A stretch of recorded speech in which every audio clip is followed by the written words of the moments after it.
And we are live. This is B1 Brother Moses. I am here to salute with a weekly post. This is just my attempt to check in with you all, let you know what I've been going through, let you know some of the thoughts that I've been having.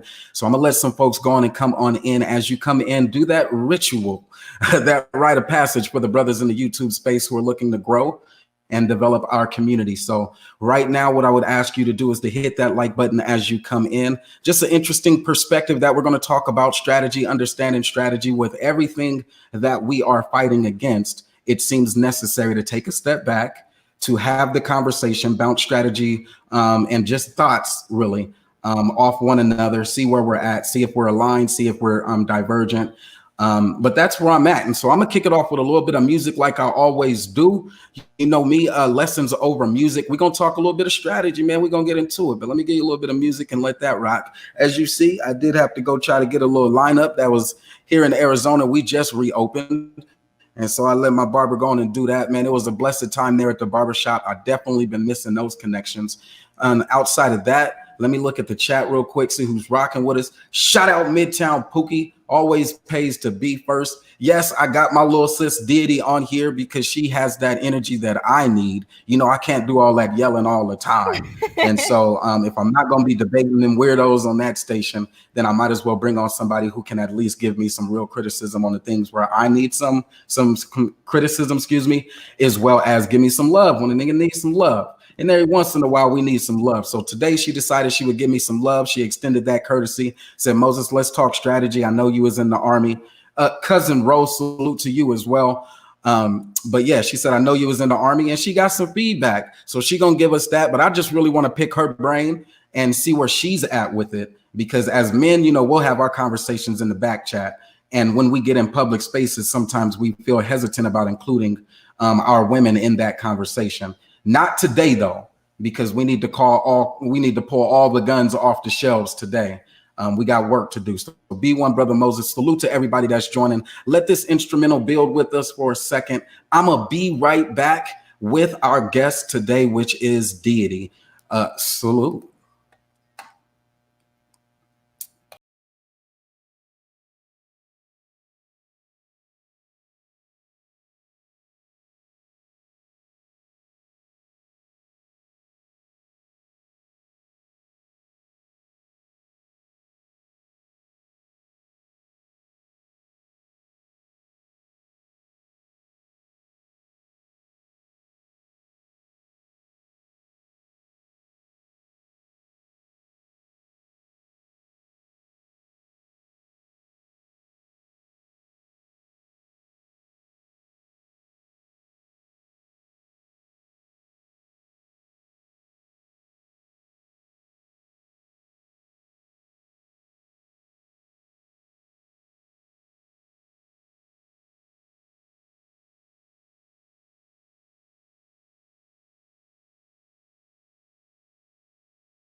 That gave us a little bit of time to get my notes together. Deity, what up, little sis? You there? What's up? What is good with you? Like, I know we was in the back chat, so I don't like to put on the fake voice, but what's been good with you? um Everything is good, you know, just like everybody else. We're just sitting back watching all of this stuff happening in the system, you know, with the That's right. coronavirus, with the George Floyd, the Ahmaud Arbery situation. It's a lot of stuff going on, and you know, everybody has their own perspective about it. Me and you kind of discussed a small little smidget, you know, tidbit. But That's right. yeah, just sitting back looking at everything. Don't forget our sister Breonna Taylor. She still has some very active protests, and a lot of her supporters and demonstrators are still in them streets too. In fact, there was Absolutely. one case where they was protesting for her and saying her name, and then somebody in the audience or in that crowd in that protest started shooting, and like 7 people got injured, 2 critically. And then they don't even know Wow. what happened to the shooter. We don't know if he black, if he white. You know, they say there was agent provocateurs, or if it was somebody who just couldn't shoot straight. We don't know. We do have to be vigilant, and I would hope that they actually find that person, whatever race they is, and bring that to justice as well, because they can't be distracting from the movement like that. But Yeah, that's yeah, crazy. gotta say her name as well. All right, so we're gonna jump into it. You don't mind if I go right for the jugular and ask you the tough questions, right? Go straight for it. All right. So my number one question is, and first of all, let's skip the niceties. Coronavirus jumped straight into, almost a militarized protest with rioters and looters is now on the front page. Tell me just what your general thoughts are about the state of the black community or black society. What are your general thoughts? Well, black people right now have the time, like this is the time for black people to actually fight back for real fight back. And black people need to fight back and make demands. Like it's cool to go and,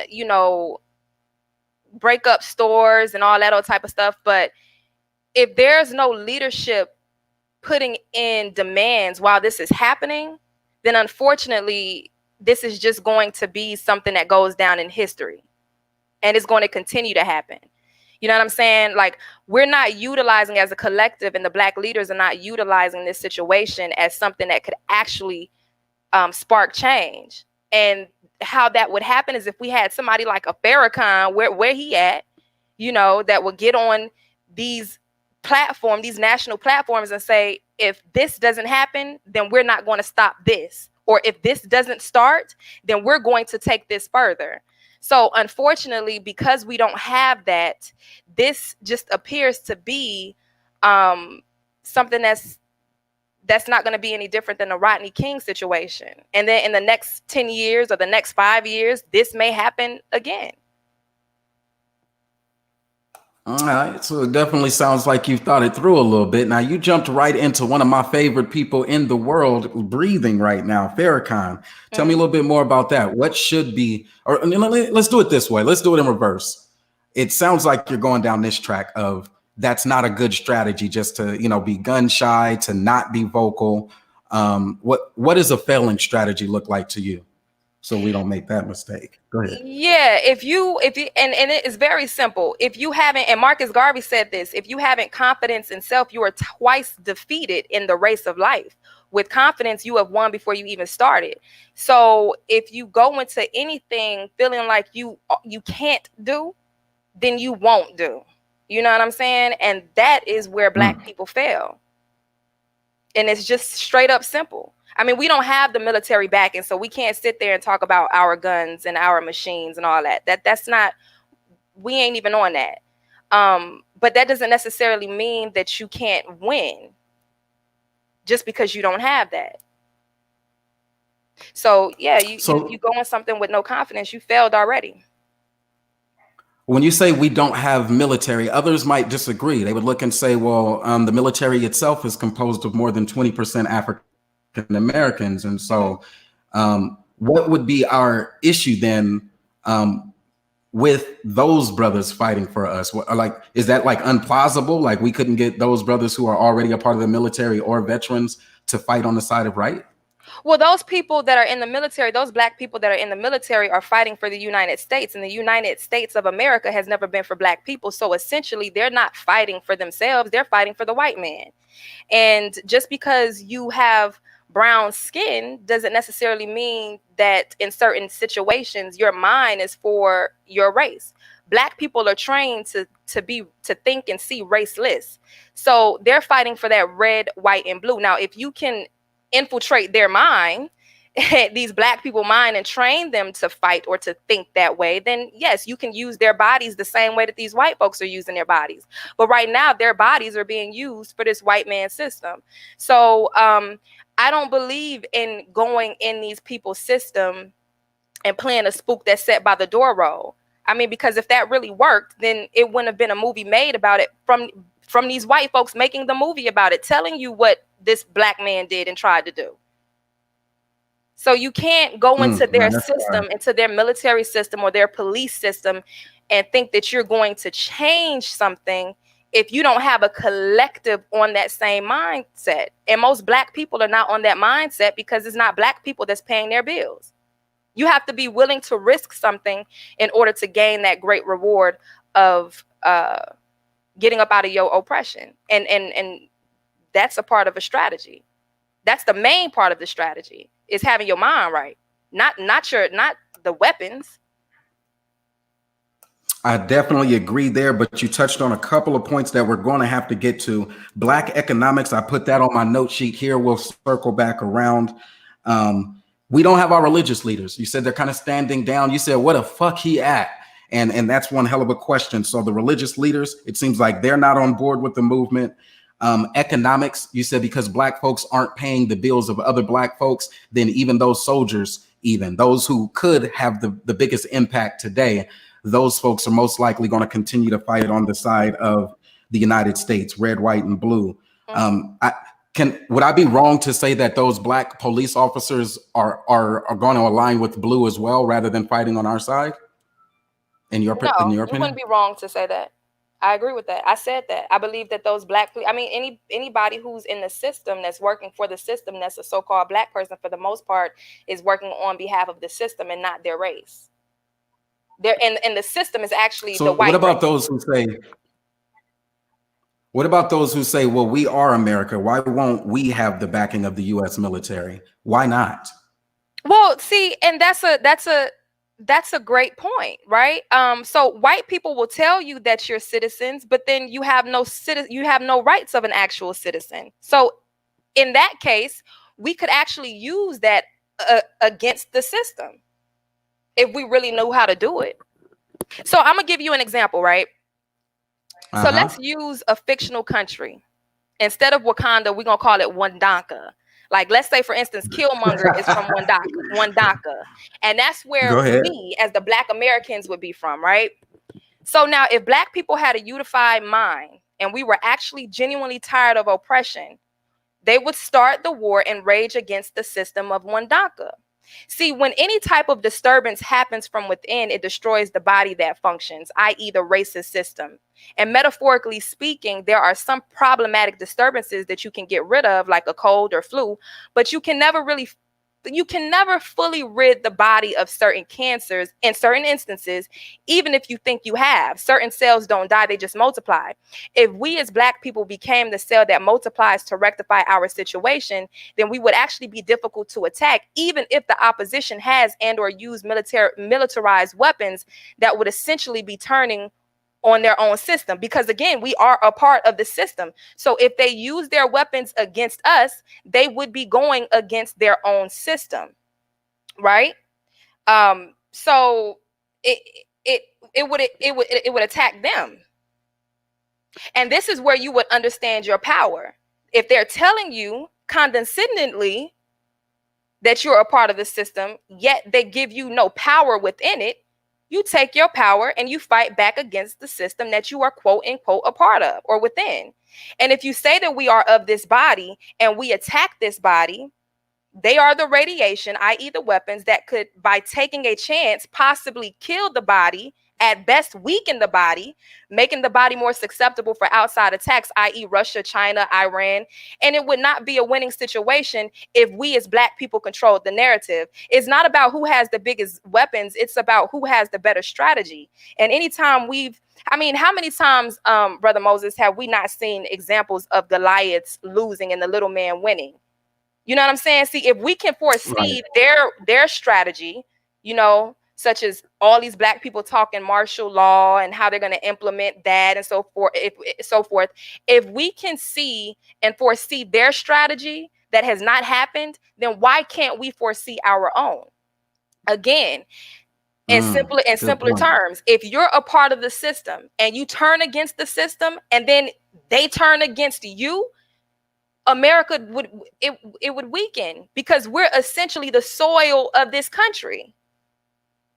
So they can't do nothing really without us, for real. And here's the reason why they have us in a state of almost like a dog chasing his tail, right? Because you have other Blacks controlling other Blacks to keep Blacks from going against the system. That's all the U.S. needs from us right now, because they got the Mexicans working, doing the low-wage jobs. All they're doing is trying to make sure that they keep their foot on our necks so that we don't revolt by using other Blacks and pacifying other Blacks. And if we got tired, for real, if the people of Wandaka got tired and decided to revolt as a unified group, then, it'll be a wrap. I feel your frustration and I hear it. It's like you want I'm to not say more, so I frustrated. I'm gotta ask you passionate. I'm questions not how to get you frustrated. there. I'm not Now frustrated. it sounds like it. It almost sounds like you're on the level of pain that I feel, which is the almost embarrassment. I see the good stories of the brothers coming together. They're armed up, they strapped up to the T. They march and they go into the places. I even found some level of comfort in seeing them actually break some shit. And I know that's a dark way to look at it, but because of the fact that there were so many other people out there telling them they shouldn't be doing it and trying to tell them what they shouldn't be doing in the middle of them expressing their anger and their frustration. When they were ready to fight back against the system, it seemed like they had a lot of people who looked like us who were trying to relegate them back into subordination. And so that was embarrassing for me. And it is something that was very frustrating to hear as well as to watch. And so let me go on straight into the next question. Then, what is a winning strategy look like? And I'm gonna go on mute so you can go on and build on that question. Pretty much what I said. Everything that I just said previously. First, going into something with confidence, and then understanding that as a unified collective, you're strong, regardless of how small if people want to use we don't have that many numbers, that doesn't matter. You know what I'm saying? Like, when you take control of the narrative, you'll always win. And so that's what a winning strategy is. All right, so let me recap in case somebody just came and joined us. There's a couple of things that she's asking for. Number one, she said you got to be willing to fight back and make demands, clear demands. The begging and the crying and the socializing and the assimilating and the expectations that other groups are going to fight this battle to its resolution on our behalf is an unrealistic expectation. And so she has gone in to say, number one, reclaiming one's own mind. That's going to be, I think, our biggest challenge. So we're going to get into that just a little bit more. And then she moves on to say the collective and having that confidence in the collective. I want to throw this out here. I was watching one of the most recent interviews from Robert Johnson. Yeah. Yep, confidence in self. That's the first one. If we can't break that white man's power in our own minds, then there's no reason to bring a sick-minded man into a collective movement. They could only be there to distract and disrupt the flow or the energy that is moving towards the resolution, right? Because they're afraid, because they're not resolved, they're not standing on that square, they're still shaky. I like how you pointed it out when you were referring to it, and here's the image that it painted in my head. Damn it, I just had that shit. Individuals or black folks who have already, they've been conditioned to see the white man as successful. And so with whatever strategy, they can strategize all the way to resolution, the white man winning. And if they could ever envision themselves in that winning position, then you have some movement or you have traction. But because many of them we're dealing with, and I get it because I'm grassroots and I have those conversations, folks are self-defeating. They can see the white man winning even before they ain't gonna bust a grape because they see, well, if I bust a grape, then the white man's going to do this. If I march and protest, then they ain't gonna do shit. So they're already projecting their own defeat. And so that's something that's definitely hard to hear and to see. So talk to me about what you think about the defeatist mind state. Those folks who go into it, or you hear them on YouTube, they're getting the interviews, they'll go viral. And what they're pushing is a defeatist mind state that says we don't need to be doing what you all don't need to be doing, or we don't need to be doing, the rioting or the looting or any of those strategies. We should be, doing something different. They're going into it with a defeatist mind state. Can you tell me what your thoughts are on that? Yeah, the greatest example of that is Candace Owens. I mean, anytime this white supremacist system uses a black person to basically control other black people and keep other black people from fighting for what's actually right for them, they always turn on those blacks, So, I mean, you're pretty much just a puppet. And that goes back to what I was saying. They need those types of black people to keep us from revolting. That keeps most black people regurgitate what they see on TV. You know what I'm saying? And so if you hear this black person in a position of power telling you, well, you need to sit down, you need to be peaceful and all of this sort type of stuff, and then you constantly put up these images of black people getting killed, what that does is it creates this narrative that if you fight back, then you'll end up dead. So you just might as well just keep hiding out, and hopefully you don't get knocked off. Hopefully you're not one of the ones that get killed. You know what I'm saying? Like essentially they have us running around like wild animals, hiding behind trees every time we see the white folks and the police, hoping that we're not the one that loses our life today. And that's crazy. Right. That's crazy that they got us walking around here like hunted animals. You know what I'm saying? And like I said, that's essentially what they need black folks in this system for as of right now. They don't necessarily need us to work. They got the Mexicans, they got the Hispanics, they got all these foreigners over here at this point. The only thing they need from us is to keep other people like us in a sunken place so that we don't overthrow this whole system. See, black people need to understand their power. If you really had no power, they would have been put your ass in a concentration camp a long time ago. They would have gotten rid of you a long time ago. You have power, so you have to learn to remove it. And the power is at this point within your mind. Because see, once you know better, you'll do better. And that's with everything within this system. What you buy, what you eat, what you choose to look like, how you choose to partake within this system. And then at that point, you'll be like, yo, this shit ain't right for me. This doesn't feel good. And then you'll start fighting back against the system. And to a lot of black people, that sounds like terrorism, or that sounds like, something that's just so far-fetched, or something that's extremely just horrible. But you could talk about fighting back against another black person. You could talk about the Bloods and the Crips fighting back, or somebody on your block. So you mean to tell me that black man's gun is not as strong as that white man's gun? The same result doesn't happen. You know what I'm saying? Like it's crazy to me how black people pick and choose who they want to go against when it comes to oppression or it comes to fighting. And so that's crazy. I'm gonna need you to say that one more time, but I'm gonna need you to say that to me. And here's why. I was that young blood who was on the street side, who could have every problem in the world with the Crips up the street, my own neighbors. But when them police came around, it was yes, sir, no, sir, putting on that mask to protect myself. It was the deer in the forest just being hunted rather than being that lion that was doing the damn hunting.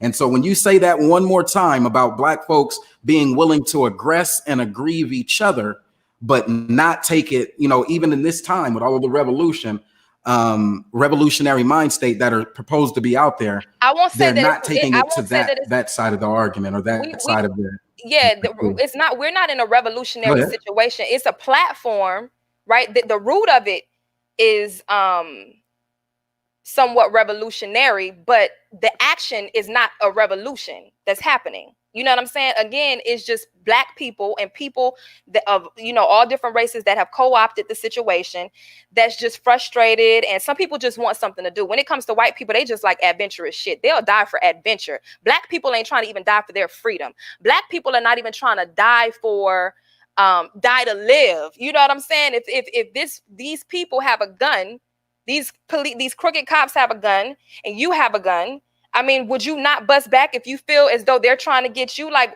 why would you not protect yourself in that instance? So black people don't have the real revolutionary mindset when it comes against the system, but they want to fight against another black person that's stuck in the same system that you stuck in, as though his gun, it doesn't shoot the same type of bullet. The black man's gun doesn't shoot the same type of bullet as this white man. So this is not a revolution right now at all. A revolution, like I said, is making demands. All right, give me 2 minutes here. Give me 2 minutes here for a quick commercial break. Let me shout out the folks who just joined us. As you see, Taz Exclusives, the GOAT is rocking with us. Midtown Pookie always rocks with us. TD Burns, salute. My cousin Ro is in this bad boy, so salute. Bro Rob is in this bad boy. Salute CRU, man. What's good, my guy? Foundational Negro. Salute Don Cato, aka the Gray Wolf. Gray Wolf. Salute. Man, B1, salute. and that's for life. Ideas Exposed TV salute as well. And so, Lynn, let me do one thing real quick, and I'm not fucking playing with them. And so let's go on and give them that information. And so what you see here, I'm gonna give them a little bit of history, and then I need you to go on and go in on one particular group, because I am a veteran and I have that level of comfort or comfortability that I have been trained. And so that same level of hypocrisy still relates to me. You're the one who got the training, you got the mind state to do it. Why you ain't busting no grapes? And so I'm gonna show the historical context here, then I'm gonna let you go back in on martial law. But 2 slides here to show real quick. Number 1 was 2 colored men: freedom, protection, pay, and a call to military duty. On the first day of January 1863, the President of the United States proclaimed freedom to over 3 million of slaves. Not 3 million slaves, 3 million of slaves. This decree is to be enforced by all the power of the nation. On the 21st of July last, he issued the following order: protection of colored troops. That was from the War Department Adjutant General's Office. General Order number 233, the following order of the president is published, and this information from the government for all concerned. It came from the executive mansion. So much to say in just that one, that call to order that says they identified who an enemy was. That enemy was a rebel or somebody who was not abiding by the law of the land. They were looking to secede from the Union. They were breaking away from the laws, which in our case would be not to violate or harm the citizens. That's us. Then in 1863 was about the treatment of slaves. Today it's about the treatment of free Black men, and as we operate throughout society. The narrative then was that, slaves are less than human. We are not men. The narrative today is that these Black men are thugs or gangsters. So they always find a reason. In Black YouTube, those detractors would call us Pookies and Ray Rays. I know that there is a major difference, and I actually know who the real Pookies and Ray Rays are. But here on this one of the generals proclaimed martial law in Missouri. All rebels taken in arms to be shot. Rebels' property confiscated, slaves of rebels declared free. And so what was actually happening was the arming of those Black folks and then getting ready or prepared to actually go against some of those rebels. And today it seems like we have police who have rebelled from the Union and the state of peace. There is no social contract with those folks who would put their knee on a Black man's neck until they are dead. It's the equivalent of the lynching that we saw occur. And those are who I would consider rebels. They seem to be in a protected state behind that blue shield. And as you brought out, the police won't give them up. And as you brought out, the military is not going to enforce on our behalf. So I'm like you when it comes down to it. It is going to be our burden, as it always has been. But how do we get there? And so talk to me about these soldiers or martial law. Should we be, and this is a real question, should we be compliant with things like curfews? And when they bring out the tank, should that mean go home? And what should be the real response from the Black men? Go ahead. Okay, so first and foremost, about Black people, Black men and Black women in the police force or in the military. Anytime a Black man is given a gun by the system, it is essentially for him to kill himself to protect that white man. You're not given that gun to protect and serve for Black people. That's not what that's about. Okay. And so you have Black people talk about this riot being grounds to implement martial law due to these actions of looting. See, like I said, if Black people had sense and heart, they would fight back now before they are forced to do so ill prepared or before the martial law is implemented. See, these riots and protests are allowed to happen because essentially there are Black people that's doing this, or whomever is doing this, are no threat to the system. They are just giving the opposition an excuse to cause more harm to us and to also provide insurance money to the wealthy stores that made hardly any money during the coronavirus shutdown. So all these Louis Vuitton stores and Gucci stores is getting ransacked. These stores are essentially getting paid for that. Okay. Now, all of this is just justification for whites and coons to further oppress the oppressed, which is us. These riots could have been put to a halt a long time ago. But the reason that they aren't is, again, it's because they want to keep oppressing the oppressed class so that we don't revolt which will further suppress you from actually wanting to fight back. If you see the repercussions of this, which ain't really nothing, then it's like, well, damn, I don't want to take it any further. See, my thing is, take it further now while they letting you do it. See, but they don't think that we don't have the mindset to do it. If we would have went and as a collective went and bought food and water and all of this stuff for that coronavirus, like how they had us do for the coronavirus, if we would have done that months prior to, and I said this on somebody else's channel, if we as Black people would have done that as a collective and pulled out of the system on our own, these white folks would be paying us more than $1,200 a month. You get what I'm trying to say? We would have demanding leverage and demanding power. Bottom line, you have to pull out of the system. And in this case right now, you have to fight back before they force you to fight back, and you have nothing. You know what I'm saying? So, yeah. I mean, we got to stop allowing these people to tic-tac-toe us and put us in a corner. Like, shit, we need to start controlling the narrative. We need to start controlling how we move within this system. Not letting these white folks dictate if we don't work because of their viruses. You know what I'm saying? Or if we got to fight back because they're killing us. Like, Black people love white folks and trust this white man system so much that they don't believe that it'll turn on their ass. I mean, it's crazy. So my thing is, fight back before you're forced to fight back ill-prepared. Again.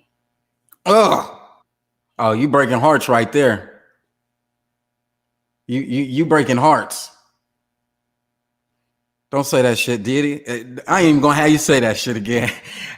I'm gonna write that shit. Hold on, man. I gotta write that shit in the chat so it's immortalized. Fight back before you have to fight back. Ill prepared. Oh yeah, you cutting heads. So I was thinking about this, and now this is where you give me some healing. So I was working on this idea, this concept of the good master syndrome. And, you know, it's kind of related to like the Stockholm syndrome, but I think it's a psychotic disorder or a belief in the benevolence of one's authority or another group's authority. Having been relegated to property, one accepts subordination. Why does it work? Because they assume comparative advantage, meaning that the situation I am in is so much better than somebody else's situation, i.e., my master is a good master, and I know that because of what the bad master does up the street. So I was thinking about it from three terms. Number one being benign governance is obviously worse. If the government was, you know, stripping the rights, Luftwaffe, and burning people alive blatantly in the streets, you know, not just killing one or two Negroes every month, then it would be somewhere where you can make that comparative. Number two, benevolent rule. That it's better, my benevolent rule or what my master is doing today is better than the treatment that they're receiving. So I can obviously see bad government is bad, but now today, because they're doing some good things, then those some good things would be a lot better than having no good things done. And then number three, and I think this is the issue that we're dealing with here on this conversation, is when the ruled, the people who are under subordination, prefer that treatment from their governor. And so right now I'm looking at this good master syndrome. Tell me, what are your thoughts on that? Do you think that there is any truth to that people have adopted this syndrome or this psychotic thought process that really identifies white people as being a benevolent ruler or a good master? Yeah, so white people create this good cop, bad cop narrative, essentially playing on Black people's psyche like a child that is witnessing a parent with a twin. It's like you don't know who is who. You're looking at one parent, it's like, wait a minute, but this looks like my daddy, or this looks like my mom. So you keep going back and forth into this state of insanity, thinking that there's good white people, even though these crackers is showing you that they ain't shit. You see what I'm saying? This good cop, bad cop shit is what got Black people stuck in the matrix. There is no such thing as a good white person that benefits within the system of white supremacy that essentially created to oppress any so-called Black person. So Black people, first of all, you got to get out of that sunken place thinking that, oh, but not all white people are bad. If only we could just do right and comply with the police, then maybe we won't, and maybe you'll have the opportunity to go home. Like black people black people suffer from this love white folk syndrome, because again, this creation of the good cop, bad cop. And see, what happens is, just like with that child who sees that parent or witnesses that parent that has a twin, right? You know, one of those parents are taking care of you, right? See, black people are being taken care of by this white supremacist system. And although you know that one of them they're not for you, you will take that chance because you're too afraid to create your own. So it's like, well, fuck it. I'm going to just take my chance constantly dealing with these white folks and this white folks system. And hopefully I can be like LeBron James, or hopefully I'll keep receiving that pacifier from mommy or daddy, whichever one is I don't know which one is which, but I mean, I'm going to hit something somewhere along the line. So black people have become too codependent on their oppressor, to the point where they can't even see these people for who they really are. Like, they can't really see them. That goes right into the second part that I was writing, which is, are apologetic Negroes to blame? Absolutely. Anytime you have black people, again, and this is where our power lies, right? It's like I said, and I said this multiple times, it's not in our finances, it's not in us working. Maybe the power may lie there in regards to the Asians and the Arabs and us frequenting their stores. But when it comes to this system, white people don't need us to spend our money. The apologetic nigga keeps the enraged black person suppressed. So therefore, we can't go against the system, because hell, I can't do it by myself if it's 10 other people that look like me of my race siding with my oppressor. So yes, these are the people that's keeping us from revolting. That is the reason why they keep having to put these Candace Owens and these step and fetch ass niggas in our face. It keeps us down. It keeps us complacent. And even for those who might strike up and something might spark up in them, like some revolutionary type shit, as soon as they see these coons, it's like, damn, fuck it. The flame is out. You know what I'm saying? You just become numb to it, but you also get to the point where it's like, man, it ain't nothing we could do. You feel me? So yes, the apologetic nigga is the way to keep us from, like I said, from revolting. It's not the money, it's not the jobs, it's the apologetic nigga. All right. Now I'm gonna give one quick precedent as we go into our last topic, which is Black economics and that strategy around reparations. Big conversation there with Robert Johnson, one of America's billionaires, that conversation had always been around media and us being able to tell our story. I would have said that in many, many cases, the stories that were told on BET just weren't relatable. Every once in a while, they had some stories that I would actually like if they aired like Friday or Menace to Society, Boys in the Hood. And maybe I was just being too picky. And then there was other people who would say using that media in that way was our destruction. What happened to the movies, about, the black towns, the Madam C.J. Walkers of the world. Why did we take such a big platform and then placate it? But he did say a couple of things when asked about reparations. And we're talking strategy here, so I'll let you go and get into it. But first, I'm going to give you in his words. He said, Black Americans have to emancipate themselves from mental slavery that we cannot do for ourselves. That idea that, oh, we can't do it, that is mental slavery. And he said that. So I think he tends to agree with everything that you're saying here tonight. He also said it this way: to get Black Americans to build their own society, well, that's a mental thing. He says we have to begin to change our mental attitude towards who we are. All right, so let's move into the Black economics and that part of the conversation. One of the billionaires says it's going to take a mentality shift, but he also is very firm that it will also require reparations. Where are you on this conversation around reparations? Well, first, to kind of go back a little bit, the body can do no more than the mind can do. So if your mind is not set on fighting back, then your body ain't gonna do anything. And I don't care how physically strong you are. And in regards to reparations, what in particular about it? I know some people are saying that is the demand that needs to be voted for. Others are more assertive and saying, no, we don't have to vote on this. Cut the check. They're straight to the point with it. Some people are saying it should come in the form of programs and services and benefits. Others are saying we are more than empowered to make whatever economic decision we want to make to take care of our family, our communities. We can invest, we can build industries, just cut the check. And so there's a lot of different varying degrees. I know you're are you one of those people who are like no to reparations flat out?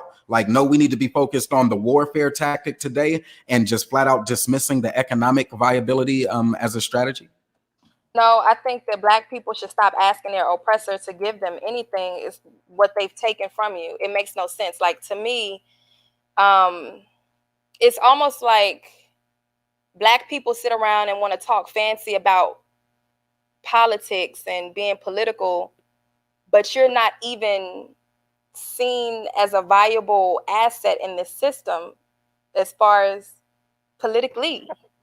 So to talk all this fancy ass talk about this white man system and regurgitating what you hear him say, and it essentially does nothing for you and has not done anything for Black people. And there are Black people in politics. I mean, at some point it's like, okay, girl or dude, like, find something else to talk about. If you want something, you got to take it. You got to stop asking your oppressor to give you anything. Okay? And that's just point blank, period. Now, as far as the white man's money, the white man's money means nothing in a Black hand if it doesn't have a Black mind to utilize it. And I said that the other day on somebody else's platform. You know what I'm saying? So if it's not going towards from Black people towards Black people, it means nothing. To keep asking these white folks for reparations, and you sitting here playing this legislation game, and all they doing is just throwing all your little votes and your little ballots in the garbage. You know what I'm saying? It's like, come on, you're not a part of this system. They show you that by putting this white racist in the White House. Like, you're not a part of nothing that happens. All you are, again, is just a step and fetch to make sure that every other Black person is complacent. That's it. The higher you move up within the system, I'm not talking about financially. The higher you move up within the system, if you want to talk politics, you're nothing more than just a face that keeps other niggas with this false idea that they're a part of a system that they're not a part of. Like, oh, your vote matters, Black people. Like, nigga, please. Your vote don't mean shit.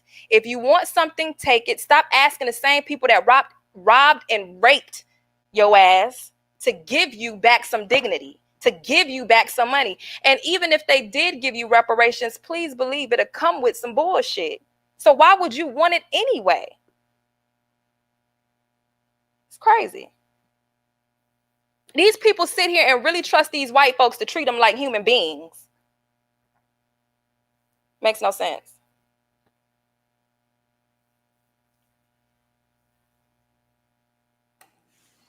All right, man. What else you got? If there's anything more, we could take it. We got around 45 minutes of a presentation. I think it's a pretty good build here. For me, I don't give pushback on an interview. No, and I definitely won't start today. I think you have very powerful perspective. And so I want to let your perspective, if somebody's triggered by it, they should be. And if they're not triggered by it, then maybe they should listen to it one more again. Because you said some very strong statements here today that should resonate well with any of us. Go ahead. It is. You have Black people that are too complacent. They're like children who regurgitate what they hear, like I said, white people say. To ask for reparations, to ask for these people to stop killing you, to ask for them to treat you like humans when you're in the system as less than. The system is, you're not even in the system as a person. Like, to hear that, like, it's crazy to me when I hear Black people talk politics, and this is no disrespect to those who do, but I don't give a fuck how they feel. to hear black people talk about, well, you got to get into legislation, right, you got to get into the system, you have to start, like, nigga, once you get in, you think them white folks gonna let you overthrow some shit? When they put you in, they're gonna put you in for a specific reason, and they're gonna have their eyes on your ass, and you're gonna do what they want you to do. Like, what are these people? I don't understand the mindset of these people. Like, what do they think they're really going to do when they get in this white man system? I mean, if it could have been done, it would have been done with Jesse Jackson's ass a long time ago. I mean, come on.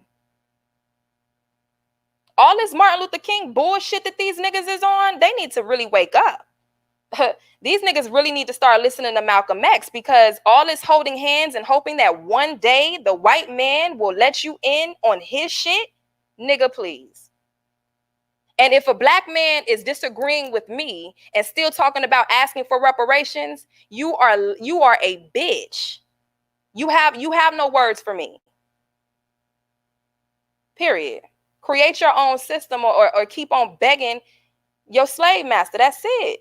You don't let nobody control your narrative or control how you live. Like, that's crazy.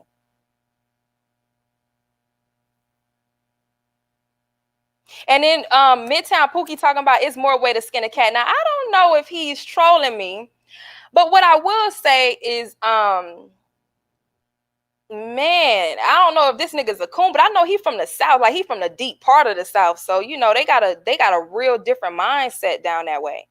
You know what I'm saying? They still have this love white folks thing, and, you know, let's not make the white man too mad. You know what I mean? Like, they get mad when they get shot down and mistreated. That's the only time they fight back, but they really don't have no real mindset to go against what's really oppressing them, even when they can't see it in their face. Just because that cracker ain't shot you dead yet does not mean that you are not a target. Because if all the niggas in the world were dead, they would be after your ass. So you need to really get on code. Okay? Fuck wrong with these niggas. But go ahead, Moses. Shit, you shooting, man. Hey, keep shooting. That's my guy, Midtown Pookie. He is not afraid of the conflict. I'm not from the deep South. He'll bring that shit. I'm not from the deep South. I'm not from a deep Southern state. It's not Southern. It may be in the South, but it's not Southern. There's a difference between being from the South and being from a Southern state, or a Southern cultured state, a culturally Southern state. You're a country ass nigga. And the thing is that a lot of black people from the deep South, I mean, it's, to be honest with you, it's everywhere, but there's a form of complacency and fear, you know, and people got to get that out of their mind and out of their heart, yo. Keep talking about asking these white people for something. For what? Like, that's crazy. Let me ask, when you started off, though, I normally don't push back. When you started off, you said some strong words, fight back, yeah, and make demands. And then when I bring up reparations, you say asking and begging. Fight back and make demands? Yeah, what context did I use that in? Because those sound like my words, but in what context did I use that in? It was just in your opener. Well, in the opening, I said, if you haven't confidence in self, you are twice defeated in the race of life, and with confidence, you have won before you've started. I used the Marcus Garvey quote. But what's the question, or what's the statement, so that I can go ahead and respond to it? Yeah, so it just seems like a shift there. When it comes to reparations, you think that's asking and begging, not a demand, actually. Is that correct? Okay. You just said it. You're asking, right? I mean, you definitely demand reparations.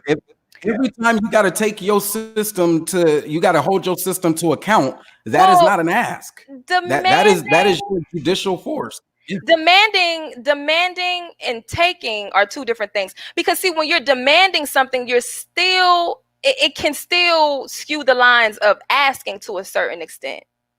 I could say, look, motherfucker, you need to give me this shit.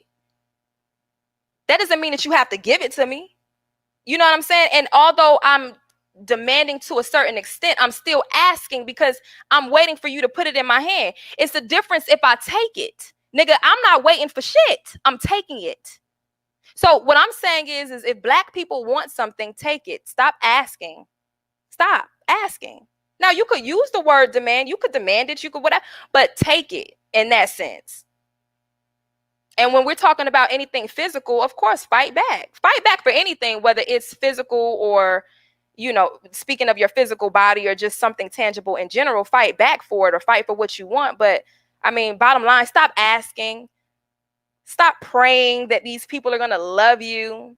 Stop thinking that that one white friend or that one white coworker means that they're all white people to a certain extent have a good heart. You know what I'm trying to say? Like, it's crazy. Like, Black people don't understand the art of war. The art of war is that anybody who is your opposition and looks like your opposition is essentially your opposition. I don't give a fuck how nice that person appears to be. And I say that to say that if Black people genuinely, to dial it back a little bit, because see, Black people get scared when you start talking too far against white folks. What I'm saying is that you have to love. Yeah, you might be right on that one. Go ahead. Yeah, they are. You have to love being Black so much to the point to where you don't allow a white person to come in and dictate how you deal with other Black people. This is just on a small scale. This is just giving you a small reference of how Black people allow themselves to be infiltrated on an everyday basis. You know what I'm saying? Black people have no code because Black people don't like being Black. So therefore, when they see another Black person, they see a problem. When they see a white person, they see help. Even though the media is telling you that and showing you that these crackers is killing you. But again, it's with that good cop, bad cop thing. This crazy ass nigga is looking at this, or this brainwashed ass nigga, or this self-hating ass nigga, or this confused Black person is sitting here looking at the bad white people on TV, and then sitting here looking at the good white person that's paying them every day. And a white person that's paying them every day might not be much of shit, might be disrespecting them on a job, but they still are getting paid, and therefore they're able to take care of their household. So a lot of Black people are stuck in this conundrum, and you got to wake up. Get on code, love being Black, and therefore, you'll be able to deal with another Black person accordingly. But you got to have a code. You got to love who you are. We're too easily infiltrated, even in the smallest situations.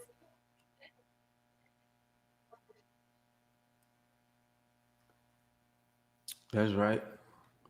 All right, let me go on and share one more time, give y'all a little bit of information. Somebody says, how do you take it? Now, Dean and I may part ways when it comes to the power of legislation. Can you hear me?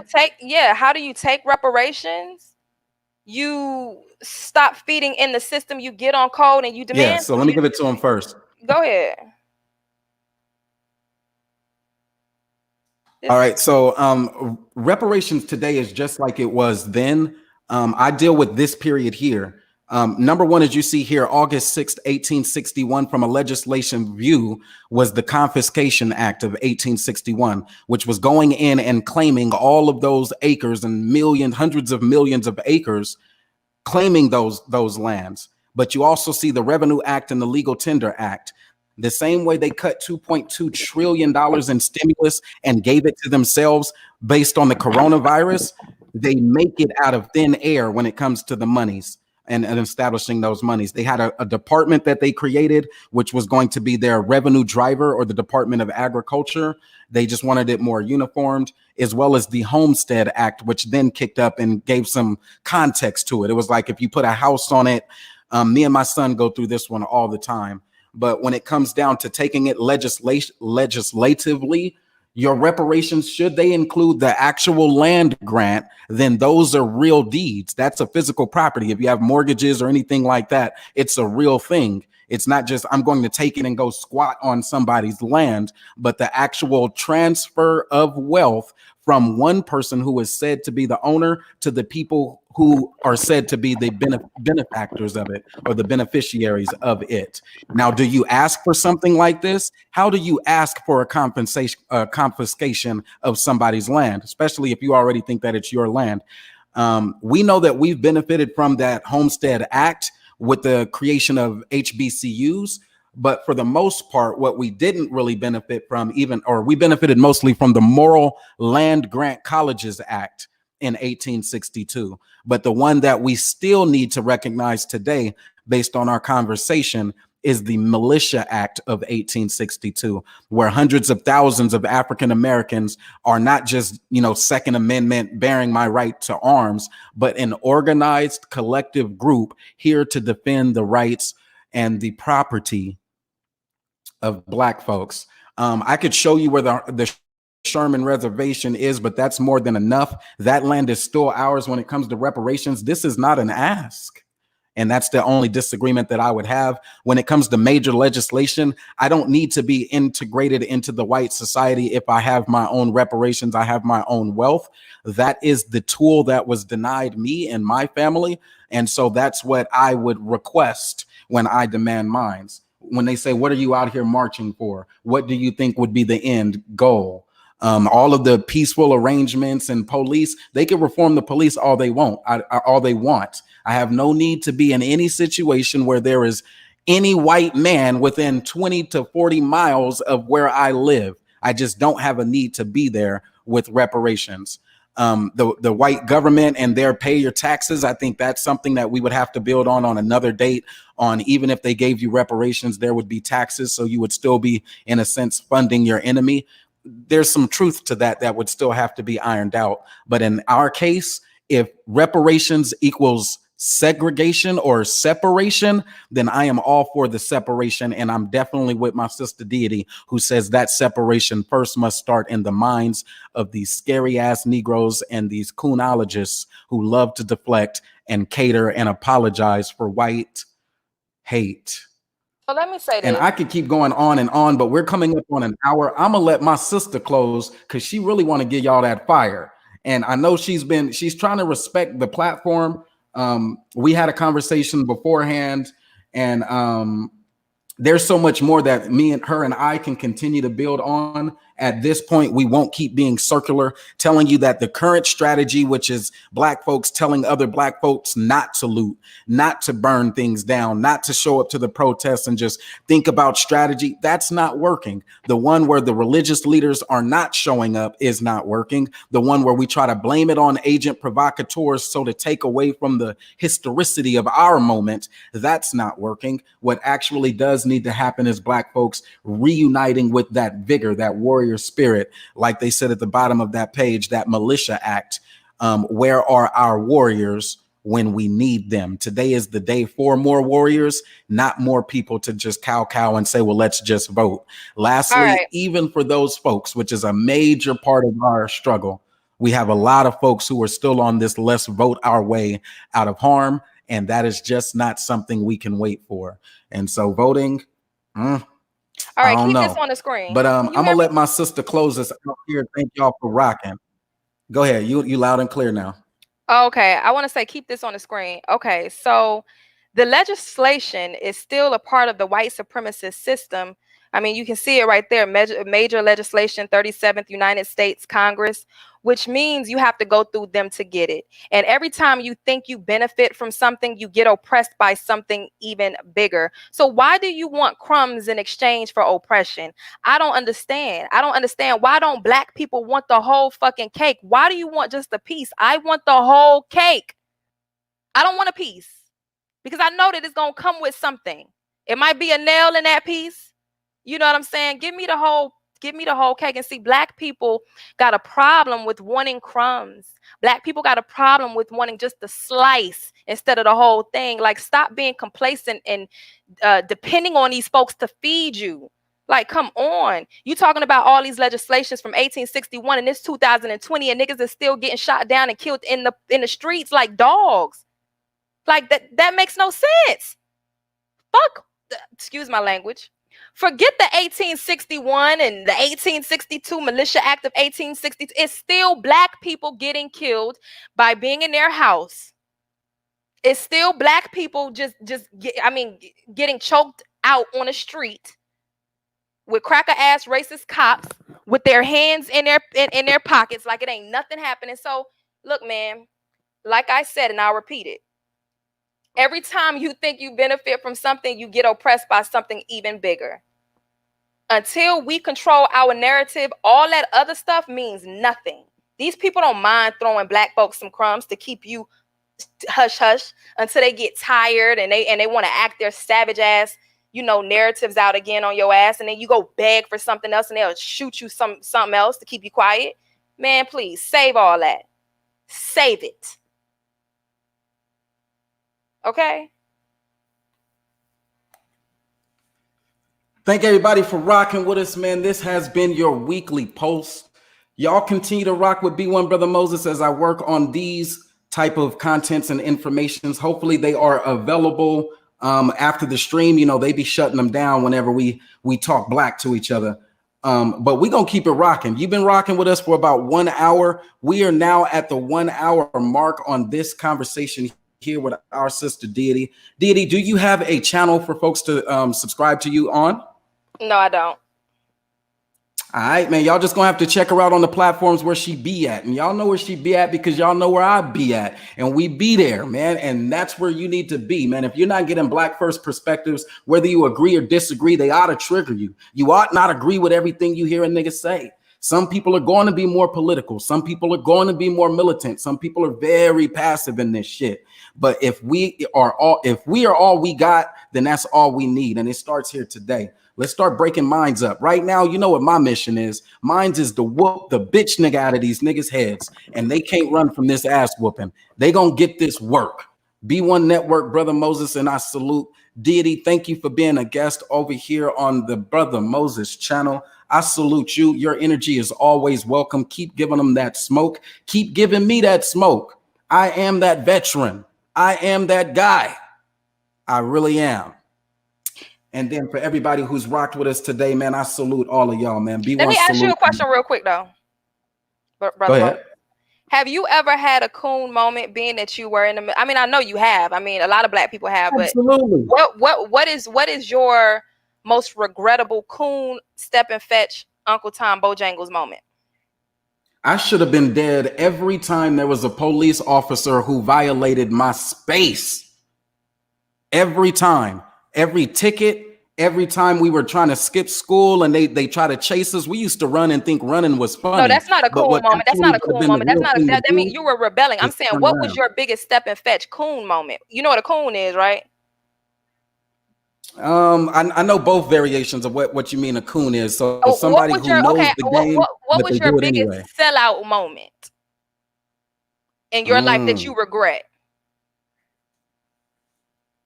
Yeah, that still comes back to not fighting against police brutality. I've experienced it, and my biggest coward moments was always buckling under the pressure of that assumed authority.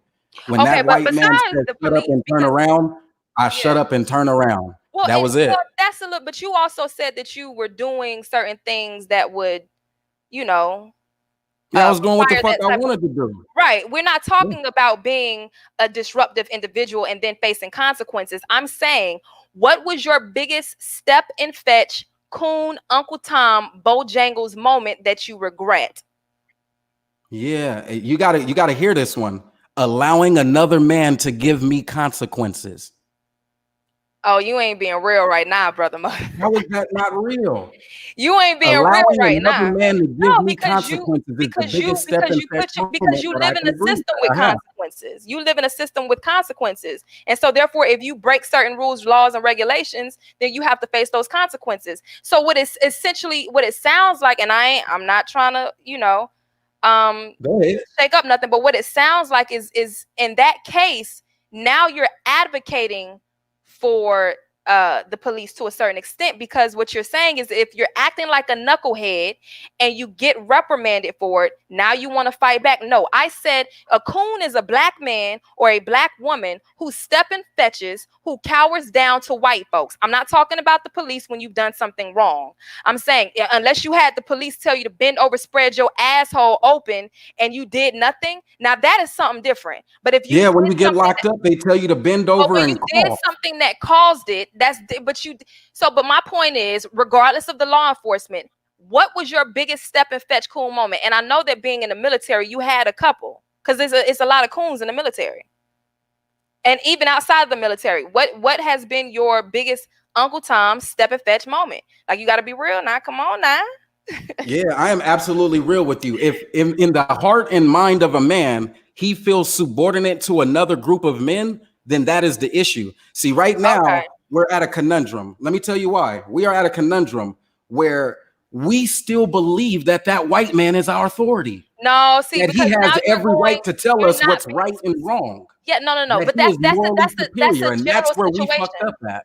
Because we know them to be devils. We know them to be serving opioids in their community. So if I was out there selling marijuana in mines, I was doing what I needed to do. I had every justification for doing what I wanted to do. But when they told me that that was illegal, and I started to believe that they could tell me what right from wrong was, that was an unbreakable bond. When you say Step and Fetch It knew that he was being a coon. He knew that he was putting on a show, a character. He knew that if he degraded black folks or whatever it was, that they would pay him for it. So Right? let me tell you something. Just If a like I person can't know, be honest about their faults, then that means that they're either still doing it or they can't move past it because it was so degrading, which means that essentially you're still in that same mind frame to a point. absolutely. What I'm When it saying comes is to the that authority, I say that almost every day. When it comes to the police, that is my biggest Step and Fetch It. That is my heart. That is my heart. Is that in me? I want to fight back, and I know I'm have you supposed to be ever fighting back disrespected against another this black man person down. around white folks? Have I disrespect? Say again. Have you ever disrespected another black person, even in the smallest, in the simplest way, whether it be that you didn't say nothing to him or you said something rude to him, or have you ever shucked and jived? Oh, the Sambo game. Yeah, absolutely. Like I was a blood, they was Crips, and so I was disrespecting their Oh, entire here you lineage. go. Hey, brother Moses, you gonna have me thinking that your ass on some coon shit. You gonna have me thinking that you still out here cooning, and you gotta do it because you gotta survive. Because if it's not something that you do, then you wouldn't have a problem talking about what you did. And since you admit that you do coon, but you talking about something that affects the world, not just you, then you ain't No, I being said that real was right now. mine. I don't think everybody has an issue with embarrassment and frustration Listen, of the dealing police with. pulling you over because or locking you up or doing whatever they've done because you sold weed is not just indicative to you, nor is that necessarily a coon moment. You know what being a But coon is. that's my And if coon you do moment. that, well, if you coon, if you step and fetch for the military or for any other system that oppresses people like you and have you out here, buck dancing, then I mean, I could understand why you might feel a little hesitant or apprehensive to speak on Look, those I don't know what experiences. you imagine, little sis. Everybody ain't lived that cakewalk. When I was in the military, I was fucking people up the best I could. My military experience was pretty good. Now, when I got out of the military, it was some medical shit. So yeah, putting on the uniform and learning how to shoot straight and taking orders. If you want to hear me say taking orders from white people, You I've know what a taken step work and fetch orders from is. the police on the side of the street. But if it's an Then it was embarrassing in the moment, I military. understand It it. But just then wasn't my experience. Now, yeah. working, I'll give you another one. Working in corporate America is another area where you can say that's some step and fetch it shit. Why are you still going to work and doing all of that? I So what never did thought you I do would on the have made it job? into the bank. Go ahead. What type of step and fetch stuff did you do on your job?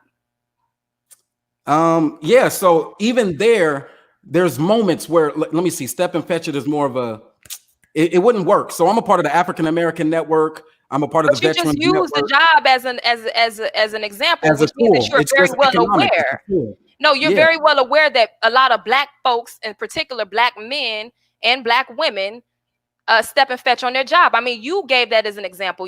So you're very well aware of what it means to do that on a job. So what have you done on your job that was indicative of a step and fetch that you're embarrassed of? Yeah, so like on the job, I would say like this. There's two options in banking where you can actually make more I didn't money. talk about, It's I'm either talking about charge the you. people. What did you do? That's what I'm trying to tell you. But Go you're gonna ahead. have to understand the context. Two ways that you can make more money in banking. It's either charging the people who could least afford to pay you back, or charging the people who are selling your products, right? And so in my line, my step and fetch it, knowing good and goddamn well that it is a lot of niggas who couldn't afford it in the first place. My argument was not against raising the interest rates. My argument was not against raising the late fees. And so what does that do? Step and fetch it at the highest level. Remember, I'm corporate. That is millions of African Americans who need access to capital, who now, if they I'm get a talking late about on an penalty, it's interpersonal more. relationship. When you dealing with them white folks on your Oh, job, how do goddamn. you deal? What's some of the cool shit that you've dealt with or that you've done interpersonally dealing with them white folks on your job? I'm not talking about their laws. I'm talking about dealing with white people on your job. or doing anything step and fetch with a direct person, what has some of your experiences been? And I mean, if you're still doing it and you're not comfortable talking about it, then you might need to, that might be the you reason why may you're have to list uncomfortable. some of your examples, and I can just say yes Man, or no look, if they relate you know to what a me. step and fetch Because you is. obviously don't like what I'm telling you. I work at a high Not level. because I you think at a dancing high right now. level, and I You operate at a high dancing around. level. You're dancing. And I know if I you ain't dancing danced for, one and I time. You know if you asked me dancing for what me. my big shit was. I told you. Battling police brutality is the nigga's problem. If you let a motherfucker run in your pockets, you let a nigga run in your house, your wife, your kids ain't safe. That's the problem of the black man. And if that man doesn't do something about that, then he's the problem. Hey, My yo, biggest I step know if and you fetch dance. I is know if you, allowing them the authority to run into my house. That's it. What man, else do you listen. want to hear? I know if you If you dancing for let me, you look, if dancing. you let a bitch run into your pockets, wouldn't you feel like, damn, until you Man, got right look, back at you that bitch, there was a tripping. problem? If you dancing for me right now, I know you be dancing for them white folks. I know it. Hell no. You would only assume. Like I told you, I'm on the African American Network. It's a national thing. We work on things like what we got coming up this Friday, And why does? Let me Juneteenth ask you a celebration. question. Let me ask you. 16,000 Let me people. ask you a question, Moses. $1 million impacting decision making, and I didn't fight back. I don't know why you don't think that's a big step and fetch it moment. I Why do didn't these fight people? back You know what I'm when they talking were about. But why raising do these interest rates people? on our people. That is the Okay. worst kind of step and fetch it, coon. All right. That is So the why does the? worst. Okay. So why do these people often say that she's gonna get us killed? She's gonna get us killed. Oh my God. She's talking about loving blackness. She's gonna get us killed. What the I fuck don't is know wrong who with says that shit. these pussy ass fuck boys that ain't got no penis, that ain't got no fucking balls? Like, nigga, man up. I don't know where you just went with that. What She's is you going to get us talking killed. Who about? says that shit? Why do they always say that every time I say something? She's gonna get us killed. This nigga reality or whatever. She's gonna get us killed. Oh, movie script of the day. She trying to get us killed. I No, don't the know nigga because CRU they don't reality. understand how many of us have No, the actually nigga served, CRU and that your reality. energy is Can you hear talking to me? the man in a nigga, Hello? not the little bitch The nigga. nigga right Go there, the ahead. nigga CRU reality said it. He's telling you he said it. I'm like, what is he talking about? What is wrong with these Crew. people? Okay, now. Oh yeah, I see where he said it. I had to scroll This up. nigga said you want to run into the fire with no vest and no plan. Well, if you didn't hear what I said earlier, you weirdo, you weak ass Sambo, then of course you would say that. Again, as I stated, and this applies to people like you. If you haven't confidence in self, you are twice defeated in the race of life. With confidence, you have won before you have started. Nobody said anything about going out there taking your motherfucking AKs and pointing it at any one of these crackers or these cracker ass cops. I didn't say that. I didn't say that at all. Now that would No, get she you didn't. killed. Now I That said would that get you was killed. my Sambo He shit. didn't That even is he my didn't even say step and that. fetch. I'm not I saying what you told said, you. but I'm saying I never said anything that would be a plausible of stating that I would get somebody killed, or my rhetoric or my ideology or my perspective would get anybody killed. See, these type of niggas would actually get me killed. These type of niggas would actually get me put on some motherfucking list. Like, these black people so damn dumb, dog. Don't worry about it, man. We dealing with what we can deal with right now.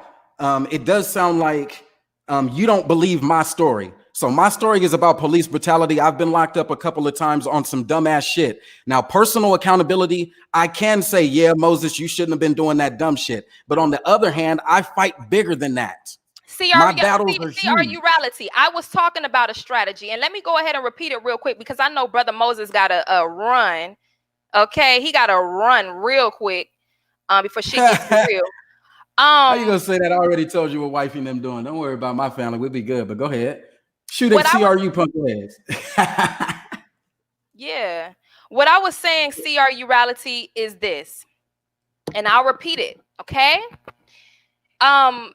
If black people were to unify and understand your power through that unification, and set yourself apart from a system that essentially tells you that you are a part of the system, but you have no power in the system, then you would be taking your power back by going against it. Okay?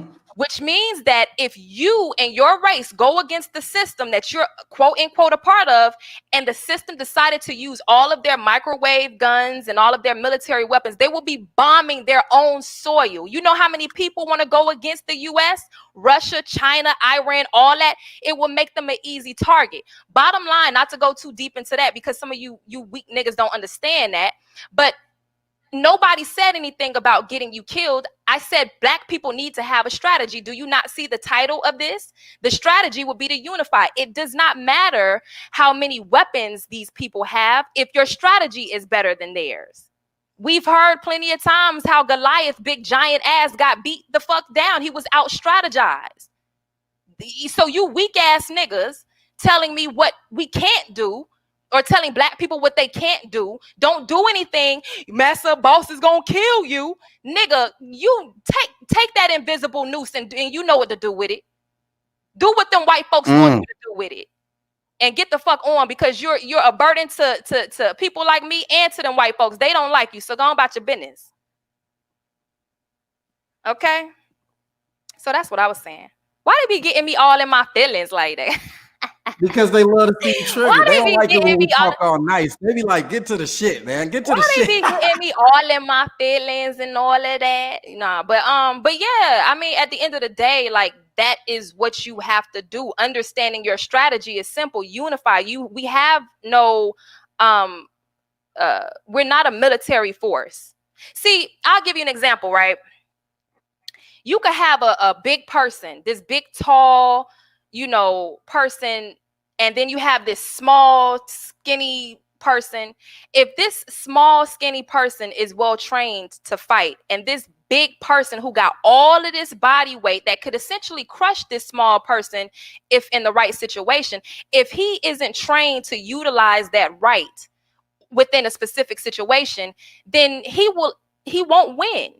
The thing is that black people don't understand how to train for what it is that they have. You keep looking at what these people have. You ain't got it, understand it. So now you need to learn how to strategize around it.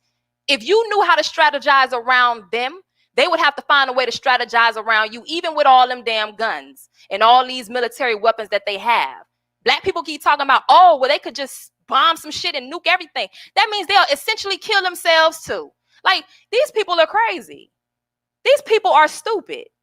These black people are some of the most dumbest people I have ever met. Hold on. Let me do something. I'm gonna do you a courtesy. So when you ask me what is my biggest step and fetch it moment, I thought it was in line. I thought it was the right one, and it's the biggest one that I feel embarrassment about. I said, even with all of that training and everything that I've been through, I still allow the police to subordinate me, which is another group of men telling me what they can do. With my freedom, they've been able to take me off of the streets. They've been able to take me away from my family. It's almost like the slave who voluntarily submitted himself into slavery, or once he knew he was free, he still stuck around and endured that experience. I said that's my biggest step and fetch it.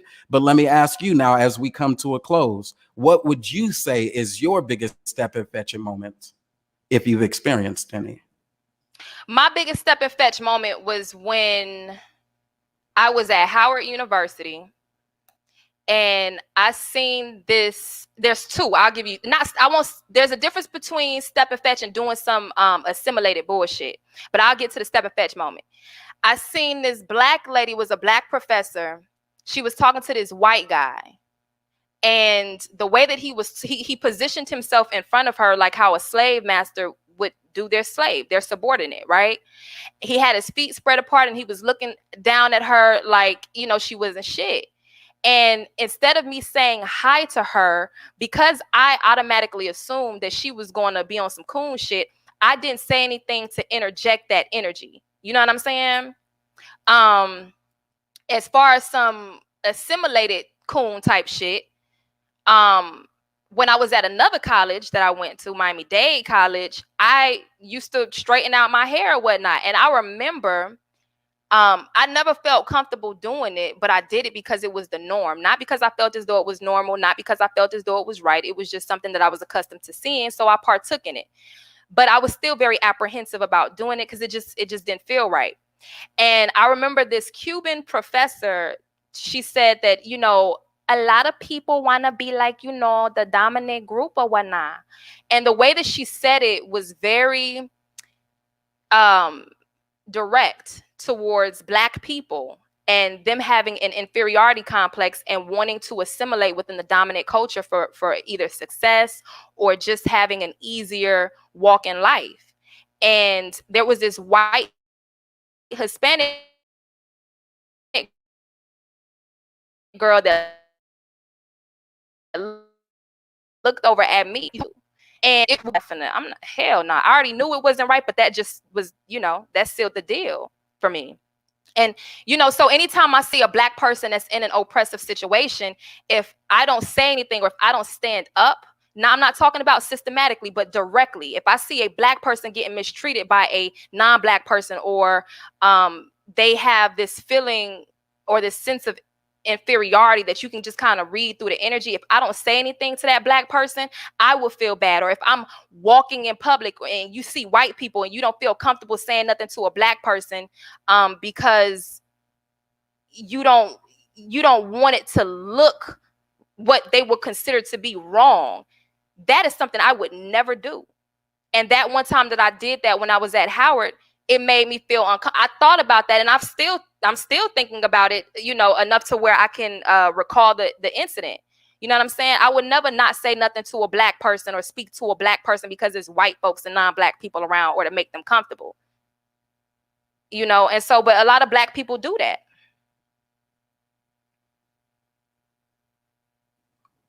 That's right.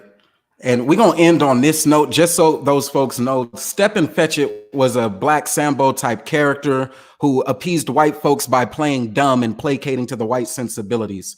In both of our experiences, you can find some real heart-pressed information.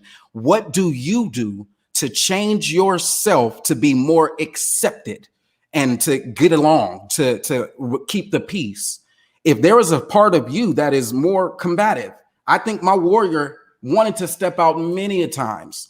And rather than put on my warrior, I put on this face of this dude right here. This one, this yes sir boss looking dude. Every time the police, and even to this day, the trauma that I experience when I see police, this is me. Yes sir. Yes, sir. No, sir. Yes, sir. And some people could say that that's well, you're in the military, I can get it. No, it is an intentional decision that I make to play small and to placate the fragile sensibilities of the white person who I've deemed in my own head as an authority. And my challenge would be to break that out of your head where you automatically assume that these people are authorities. Because like she said, we still got niggas getting choked out and killed in the street because they're doing this same shit. Yes, sir, bossin', when this person is more violent and more vigilant, and they're looking to take and destroy Black bodies. We've seen billions of hours of footage of the Black body being destroyed with all of these protests. It's a global thing now. And so in order to talk strategy, we gave y'all about an hour of that. I want to say this real quick. You got anything you want to close out with? Because that's about all that I can say on that topic. Yeah, I would want one thing to say in regards to the Stepin Fetchit type Black male. For me, being a Black female that is extremely aware, right? Because I'm extremely aware, like I am very in tune with my surrounding, with my energy, with, the people who I'm around's energy. And because I understand how oppressed the Black, and I want your advice on this, because I understand how oppressed the Black man is in this system, right? Let's say, for instance, I was dating somebody. If I were to see any little implication that this man had an inferiority complex when it came to other races of people, just by the way that he would move in public around them, that would turn me off. And to be honest with you, no, I'm not in a relationship, but I honestly fear that that would be something that I would see in a Black man that I'm dealing with. I fear that I would see that if we go somewhere or if we're in a certain situation, that I would see this man cowering down. And at that point, I'm turned completely off. You know what I'm saying? Like when I think of a man, I'm thinking of a Jay-Z. I don't really know Jay-Z, but I'm just saying as far as his persona, or a Tupac or whatnot, this, or a Malcolm X. But I know that most Black men are not walking in that realm because most Black men don't have celebrity protection. You get what I'm saying? Like you could have money, but then that doesn't mean that you're still a regular Black dude. Celebrity protects you to a certain extent. So, that's one of my biggest, when it comes to dating, that's one of my biggest uh I won't say drawbacks or setbacks, but it's something that I think I ponder that thought. It's a standard that you've set that you would feel unsafe with somebody, even in your own skin, and just walking in your own, your own essence. And you're wanting to push back, you're wanting to protect, you're wanting to see Black excellence thrive, even in your relationship. I will And feel you would feel unsafe. that being challenged by somebody not able to walk that mantle I with will you. feel unsafe, but I will also just be turned off because he's not in his ultimate form of masculinity. If you let a white man dominate you, then that's just disgusting. Especially because I know that as a Black woman, and a Black woman of a certain phenotype, I can get away with certain things. You know what I'm saying? Right. I got certain levels of privilege in the system, which means that I can talk a certain way and not have to worry about a certain level of punishment. And so if I'm dealing with a Black man that can't exert that same level or beyond of freedom, it will turn me off. And so I think when you said for advice, I don't have any. I don't occupy those spaces. The gangsters and thugs that have the energy needed to protect, even No, in your walking in your truth. gangsters and thugs Yeah, don't feel comfortable around white folks. That's different. I'm saying a strong Black man. right. Black gangsters and thugs only deal and dwell in the hood because that's where they feel safe. They don't go anywhere else. And see, here's the other one. Let me do this, and I can't do myself. So let's say Robert Johnson. Who is that? Robert Johnson finds a deity and Who is Robert says, Johnson? what would I give advice to deity on? Wait, I who is hear Robert her, I Johnson? feel her energy. Huh? Who is Robert Johnson?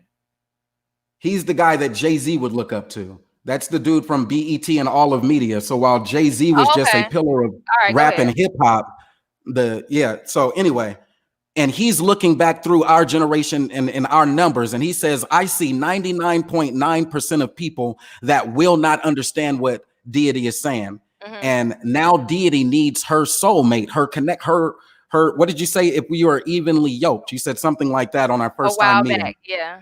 Absolutely. And the advice that he would have would probably be for, well, Miss Deity, are you the person that you would want to date?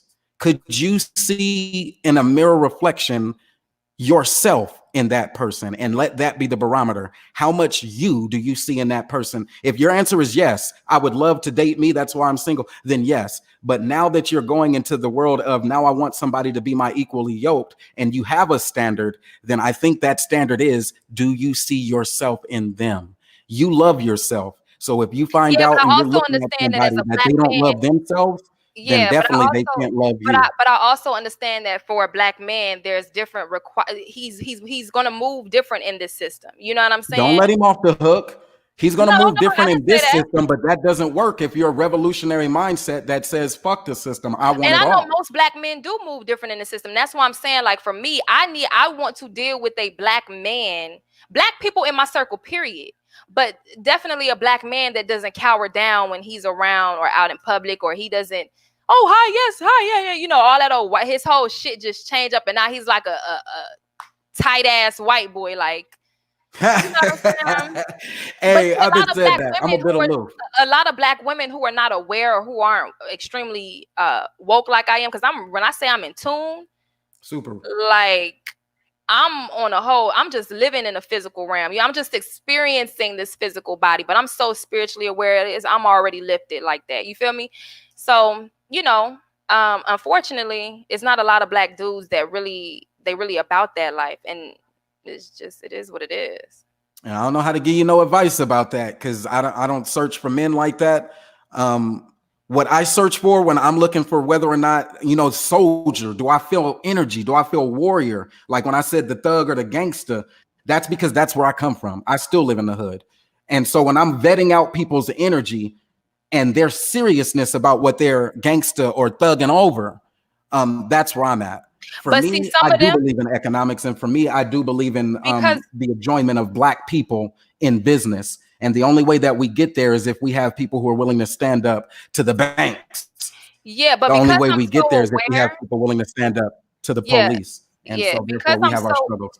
Because I'm so aware, the thugs and the gangsters, I realize through my understanding that a lot of them are extremely weak. Like They're not. you can only thug out in the hood and amongst You're other right. black people, but you I gotta can't. say, my dude Taz was a Pookie and Ray Ray.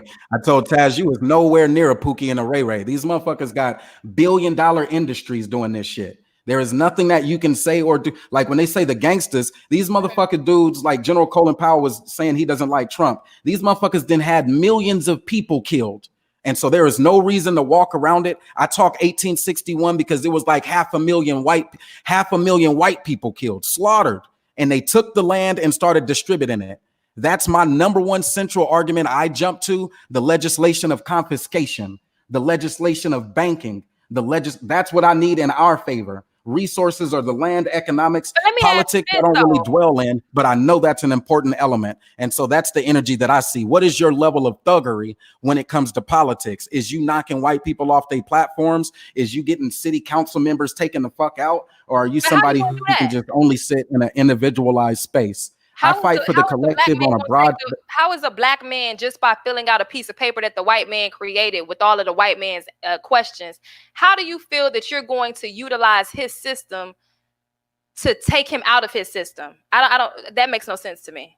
Yeah, and that's your perspective. You have those who want to go after the white man. I want to empower the black man. So you have two different but lines. you're talking about his system though. That's essentially his system. You're talking about legislation and all of this other stuff. That's not your system. Absolutely. So you would have to go out. You can't act like he don't exist. See, if you act like he don't exist, I'm still Martin Luther King Jr. Oh, you're Martin Luther. So you on some peace, we work with the white folks type shit. That's what you on? I'm on some peace, we work with the black folks shit. Yeah, but you do understand that you're in their system when you're talking about their laws and legislation and their banks. Absolutely. So you said you want some. I need us to not be the ones being arrested, which means we need to work through their system to overturn that shit. Yeah. What do you mean, Martin Luther King Jr.? Go ahead. What do you mean that you're Martin Luther King Jr.? I'm sorry. Go ahead. I am in that line. I went to Morehouse College and everything. MLK. I'm saying, but what do you mean in reference to you, that you're him in reference to you? What do you mean by that analogy? Operating within the framework of this system or integrationist ideology. So you essentially trying to lead your people, like he found out, to a burning in a burning situation. That would be an assumption of somebody who hasn't listened to a word I said, little sis. You just said that you want some Martin Luther King shit. Martin Luther King wasn't even on Martin Luther King shit once he wasn't. And even now, on where do you think he went? Where did he actually go? Go as far as what? When they were the night before he died, do you remember that speech? Listen, all of that doesn't matter. The main point of the fact is that he knew that he was leading his people into a detrimental situation by trying to integrate us around our oppressors. And that's the difference. Now that you have somebody who knows that, when he went out, what did he say? He told his confidant that I fear I've integrated us into a burning building. But what was the solution? The solution was still around black people doing what we got to do. If we have more black people who are willing and ready to fight back, then you can make that movement. But if you still have black people who love this system, then you won't get nowhere. But you just said that you're trying to. But you just said that you're trying to integrate your people into the. You just said these words. I didn't say that. You said that, sis. No, you said that you're trying to integrate your people within the system. That's why you said that you were on it. When I asked you, what do you mean by you're on this Martin Luther King? You did not hear those words come out of my mouth. You could repeat the lie, but the point of what I'm saying is that again, y'all, man, y'all love these white folks so much, dog. I'll give it to you this way. Maybe you can understand.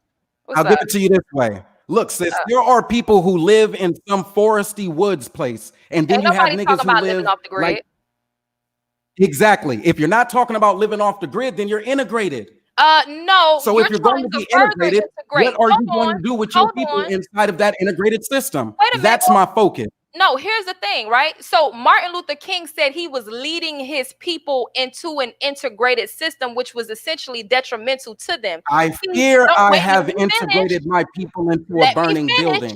Let me finish. Let me finish. So before he, but say it right if you're gonna say let me it. You're know. Let fucking me up the talk. You language. can't let me talk, and then you just go ahead after what I'm saying. So if he is leading them, that means they have to be led from somewhere. That doesn't mean that they're off, living off the grid in some bushes. So the point of what I'm saying is, why would you further lead your people in an entangled web just to be played by these white folks in this white folks system, just so that you could wear a suit and tie and feel like you an upper echelon nigga? That's crazy. That's all fine and dandy about what they put on, but then that would be a superficial argument about black women who press their hair out to look like the dominated class. It's not where we're going with this shit. Where I'm talking about all black people, you're talking about trying to lead your people into a system that is oppressive towards them. You're talking about changing laws that you can't change the law. You can't change the white man's laws against the white man unless you take that shit or you build your own. That's crazy. See, now you're willing to integrate the conversation. For the protection of black men, that is our duty. That is us. What do you mean for the protection of black men? I don't know. What do you mean by that? Yeah, we have every opportunity. So you gotta bow down to the white man in order to protect yourself. Whether it's politics, whether it's economics. I'm not really into the politics. I can't do that personally. I don't know those white people. No? I don't rock with them. Legislation, economically, I can help. Yeah, but all of that ties into politics. Isn't money a part of politics? Don't you need money in order to make certain changes in legislation? You can say that, or you can have. So you're talking about economics. That all ties into politics. It's all political. So at the end of the day, and that white man's on it. So you don't want freedom. You want to be comfortable in this white man's system. You want this white man to either. Until we have segregation, we have to do what we can to protect ourselves. That's me. I don't know what you're going with. What is it? And you know what it sounds like? Let me build for a second. You know what it sounds like? And you could just tell me if I'm wrong. Sure. But it sounds like you've had some experiences with some motherfuckers who've done some shit or shown you a side that you just don't rock with. I get that. But you get what? I didn't say that. You get what? I didn't say that. I didn't agree to that. But go ahead. So don't ask a question and then answer it for yourself to make you feel good. I didn't ask you a question. I said an observation. It sounds like you may have had some experiences with some people that you just don't agree with. Now, if that's not a true statement, then you've agreed with everybody you've ever met. I'll move on. It sounds like go ahead. It sounds like there's some people that you have some disagreement. You didn't like their character or their swag, the suit wearing, boot licking Negro. And no matter how many times I tell you that I am not that, you seem to cascade this image of that nigga onto me. Like when I told you about the increase. I just basically repeated what you gonna let me build. You just asked me to stop talking so I can. Go ahead, King. Go ahead. You asked me what were my number one and number two Sambo or step it, fetch it moments. Number one is police brutality and my inability. Even though I had the ability, I still cooned up. Number two is in financial services when I was finally in a position to make real impactful change to where my people can benefit economically. I didn't stand up to them white boys. And the penalty is billions of dollars more on the backs of black borrowers. And we need niggas when they finally do get into these spaces to stand the fuck up and fight against those white folks who want to make it harder for us to have access to capital. I was there. They made their statement about late fees. I made my statement about, if we want to grow sales, we need to sell more. I lost. I didn't push back. I let it go. Black folks were hurt by it. That is the worst type of step it fetch it you can imagine. That's what I tell you. Now, that's my experience. It's not about putting on a suit. It's not about getting closer to whiteness, but black people have a better shot at whatever it is. Economically, you tell me you don't have any credit cards first, and then we'll talk about integration. Tell me you don't have a mortgage, and then we'll talk about assimilation. But if you have those things, then it is my job as the educated black man to make sure you have the full benefit of it and protection as my little sister. And if you get a 17.9% weight, and I'll give it back to you. If you get a 17.9% interest rate based off some redlining shit, then that is the problem of the black men who didn't fight for you economically. You should have every access to a 0% loan as the rest of them. That's my economic argument. That's my fight. And whenever I Sambo out and just, that would be a good idea, that's some embarrassing shit to live with. I got to do better. And I thank you for even asking me the question. Those are mine. So go ahead, sis. I didn't say that you were a coon. I just repeated what you said to me back to you, and you realized how much of a coon you sounded like. So don't put words in my mouth. Go back and listen to what you said. You said that you were on some integration, integrating Black people into this messed up system so that they could somehow, what? Do what? We got to protect ourselves. That's what I said. And when I play it back, you'll hear by making the white man comfortable. Not integration into their system. That's where you keep missing it. I mean, because in order to integrating means that you're not going against. What are you talking about? They didn't already left. But everybody else is still stuck here to deal with this beast, and we can't have people who've been trained in this. The Nation of Islam, they're Black just like you are, and they're still in the same system. It's not about no, she doesn't get it. The point is this: at the end of the day, Black people, especially Black men of a certain age in particular, you said yourself you on some Martin Luther King shit. So if you understand that there's a difference between Martin Luther King and Malcolm X, then why is it that what I'm saying sounds so far-fetched? I mean, these types of ideologies have been here before. I'm not on no Martin Luther King shit. That's a good question. Martin Luther King versus Malcolm X. I didn't ask you a question. I didn't ask you a question at all. I made a statement, but go ahead. Oh, well, okay. We can let that shit drop then. Make your statements about the brothers. There was no, I made a point in reference to my argument and your argument. You're on some Martin Luther King shit. You want to integrate. I'm on some Malcolm X shit. I'm not for integration. These people tend to act like, and a lot of Black people tend to act like, when somebody says something against the system, or when a Black person says fuck the system, go against the system because the system is essentially against you, they think that that's some off the wall, off the grid shit. But then you remember Malcolm X, and then all of a sudden you want to start quoting Malcolm X, and all of a sudden you understand now because somebody else said it that you are aware of, or he had a big name. Like, these people are followers. A lot of Black people are followers, and they're sheeple, unfortunately. And because they just starting to read, letting that energy resonate with them. So if you haven't been on that frequency for a while, you don't know what to do with that. They killed Martin Luther King, and he was a coon. Bottom line. I feel you. They killed Martin Luther King, and he was a coon. So let's just keep it real. So all this they killed Malcolm, they killed Martin Luther King. At the end of the day, if you're going to fight for something, fight to get out of these folks' system and die behind that.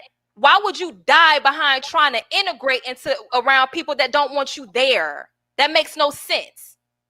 It's crazy. See, again, we're going to have to look at this term and break down integrate. Because if you have a credit card and you have a mortgage, you live in the system, you're integrated and assimilated. If you have a credit card, let's say you got a car, I don't care what brand it is, and you use that method of transportation, you've already accepted the material things that damn enemy you're referring to Bottom line is, when you're integrating with something, you're trying to become whole. You can't become whole with the white man because he's not going to let you become whole with him. He's not going to place you on that equal footing so that you can become whole of anything. Your ass will be small, which means that circle is not going to be fully round. He's going to be round and your ass is going to be all jumbled up and your people are going to be jumbled up. But just because some of them motherfuckers might form a straight line does not mean that you're doing good. Black people are so stupid when it comes to understanding real freedom and real ownership of something. Why do you want to integrate into a system that is already in place to oppress you? What do you think you're going to get out of it? What do you think you're going to keep doing? Asking these people? Statement? What are you going to, it's rhetorical, but you can answer it when I'm done. What are you going to do? Ask these people to treat you like a human being? Just why do you keep going back to ask? Go ahead. Because when you're integrating, you have to essentially ask these people to allow you in somewhere to combine your ideology and their ideology. And white folks ain't gonna do that. You know what the word integrate mean, don't you? I guess not. Well, then look it up. It's not that hard to find. That might be it. I might be the one conflating the term integration with how it acts in the real world. So let me look it up and I'll throw that shit up there. The action or process of integrating. Damn, I thought this shit was going to be an hour. Hold on.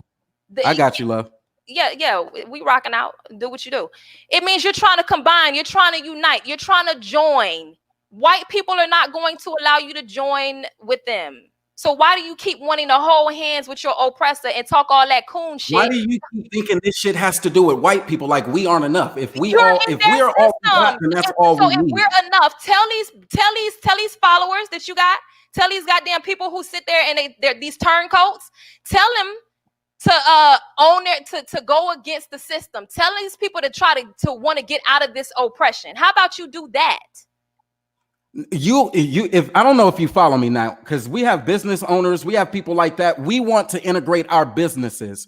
Like this action or process of integrate integrating. into the white man system. Once you integrate, it's no longer your business. When You you're keep integrated doing in the that. white You man keep system, you taking have the no conversation ownership. to I Bottom need line. white man.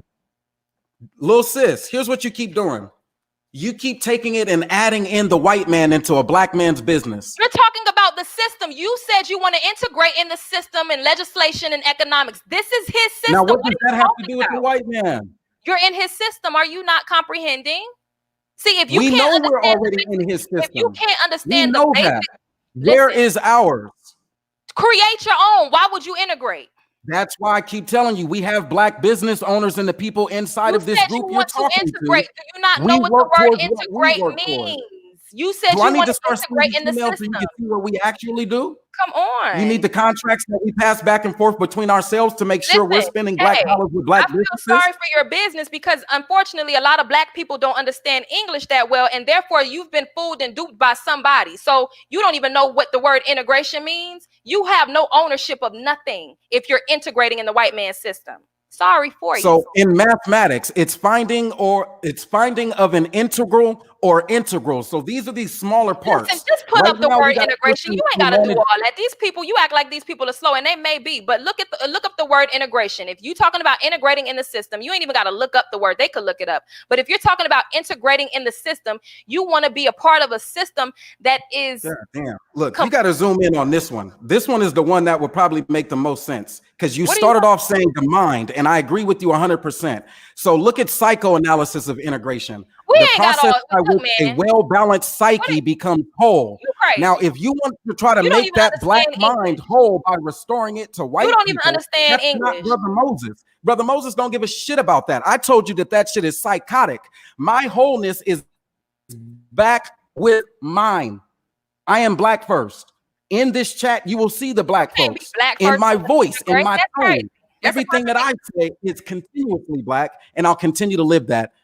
So I don't know, but it seems like at some point, little sis, you're going to have to admit that not all black people want to be in the presence of white folks. It's a sickness. You said you want to integrate.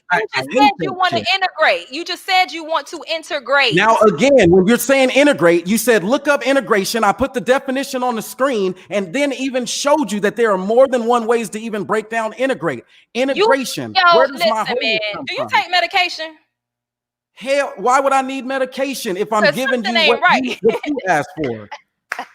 Why do you feel, let me ask you, Candace Owens would be, why do you feel that integration has to require the white man be a part of what you all are doing? Look, dog, I done already, come on, man. You talking about integrating in this white folks system. You said you want some Martin Luther King shit. Martin Luther King wanted to integrate with them white folks. That's what you want to do. If that's what you want to do, do that. I'm not on that. And what are you on then? Do you have a credit card? Own your own system. Get out of these white folks' system. Do you have a credit card? You can't tell me you're on your own system if you have somebody else's credit card. What car are you referring to? Dude, what are you talking about? What job are you referring to? What are you talking about? What are you talking about? That is your integrated system, or are you talking psychologically like I'm saying? Yo, you tripping. But anyway, so yeah, I mean, at the end of the day, my stance is to not be I said pop smoke at the end of the day. Go ahead. All right, calm down. But the point of what I'm saying, you crazy, yo. Listen, the point of what I'm saying is that black people have to be very mindful that, I mean, I'm pretty sure that black people are mindful. These people show you every day that, you know, they kill you in the street. But, you know, black people that think like me, of course, we don't want to be in these folks' system. And like I said, you have coons that keep telling us to integrate and get in legislation. Just like, come on, dog. Like, please. I know you don't like it, but you'll continuously hear people talk about black unity. You will. And then you'll hear the people saying, well, black folks will never integrate because, you know, you got them coon ass niggas and they always fragment us. They break us apart. They're self-defeating even before you can talk black unity. So what is the wholeness that you're seeking? If you're not seeking wholeness among black people, get to the point. What's the question? What's the question? They want separation from blackness, I guess. You said if you what? think that that's a working strategy. What's the question? Stop over talking and stop talking fast. What's the question? I didn't ask you a question. Oh, okay. Well, yeah, I mean, at the end of the day, you know, this was this conversation was interesting. And, you know, I mean, you could tell a lot about a person by the things that they say. You know what I'm saying?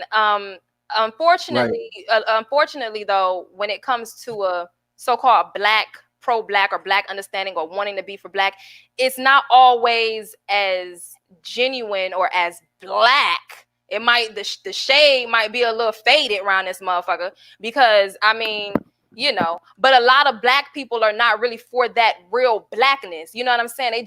They want comfort around white people. They want to live like the white man in the white man system, and that's not going to happen. And so what I'm talking about is that jet black. You know what I'm saying? Like, you can't get no blacker than that. That means having your own system, controlling your own system. And for the coons out there that's afraid of not living around white folks, you could live around white folks, but they'll be working for you. Instead of them paying you, you'll be paying them. Instead of you owning or getting just a piece of the pie, you will own the pie. You will have the whole fucking pie, nigga. I don't want a piece of this white man's crumbs. So you have a lot of black people that are just complacent in the sense of wanting to see black people thrive just visually in the white man system. And I say visually because essentially you are still a slave no matter how much you're paid in this system when you're not the one that's controlling the funding of it.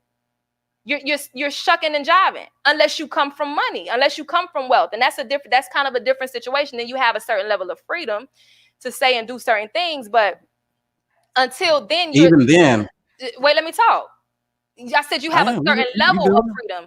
That doesn't mean that them white folks and these cops can't still do what they want to do. That's why I said a certain level. And that's why I'm saying, if you can agree that even then you don't have freedom, why do you keep wanting to talk about integrating into this white man system just so that you could be a well-dressed slave, just so that you could be a slave that's nothing more than a motherfucking, what do you call that shit?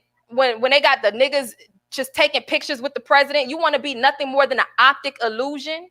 Photo op, yeah. You that's what you want to be? That's the type of nigga you want to be? You still want to be a nigga. You just want to be a one that, you know, that's right next to the white man. Not right next to him, but you a little bit behind him, but just not all the way behind him.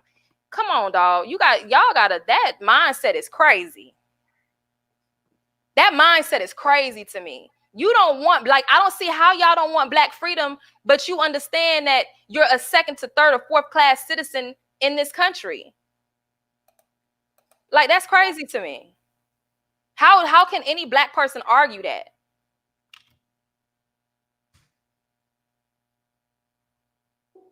How can any black person, somebody trying to come up here? Yeah, bro, Kenny.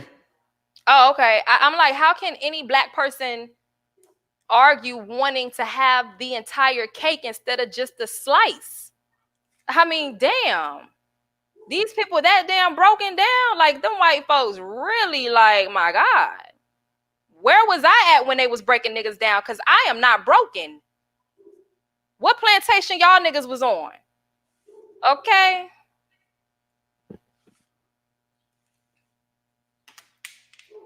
I mean, the spirit is just gone out these people. 99.9% will not get what my little sister is giving y'all right there. And you don't neither. Oh, no, I get it. You can ask me what my Sambo moments are.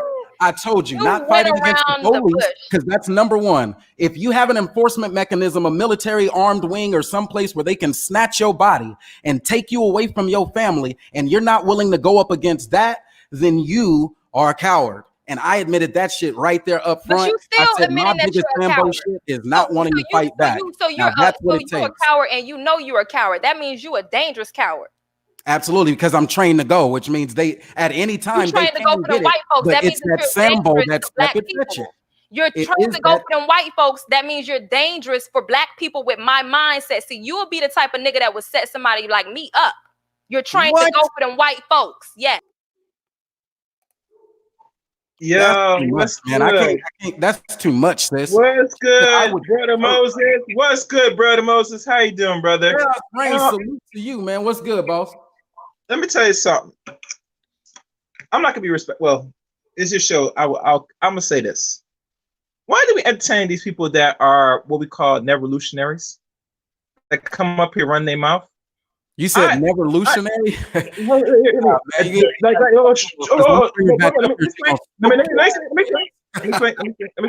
me explain. Because I hear this talk constantly, brother.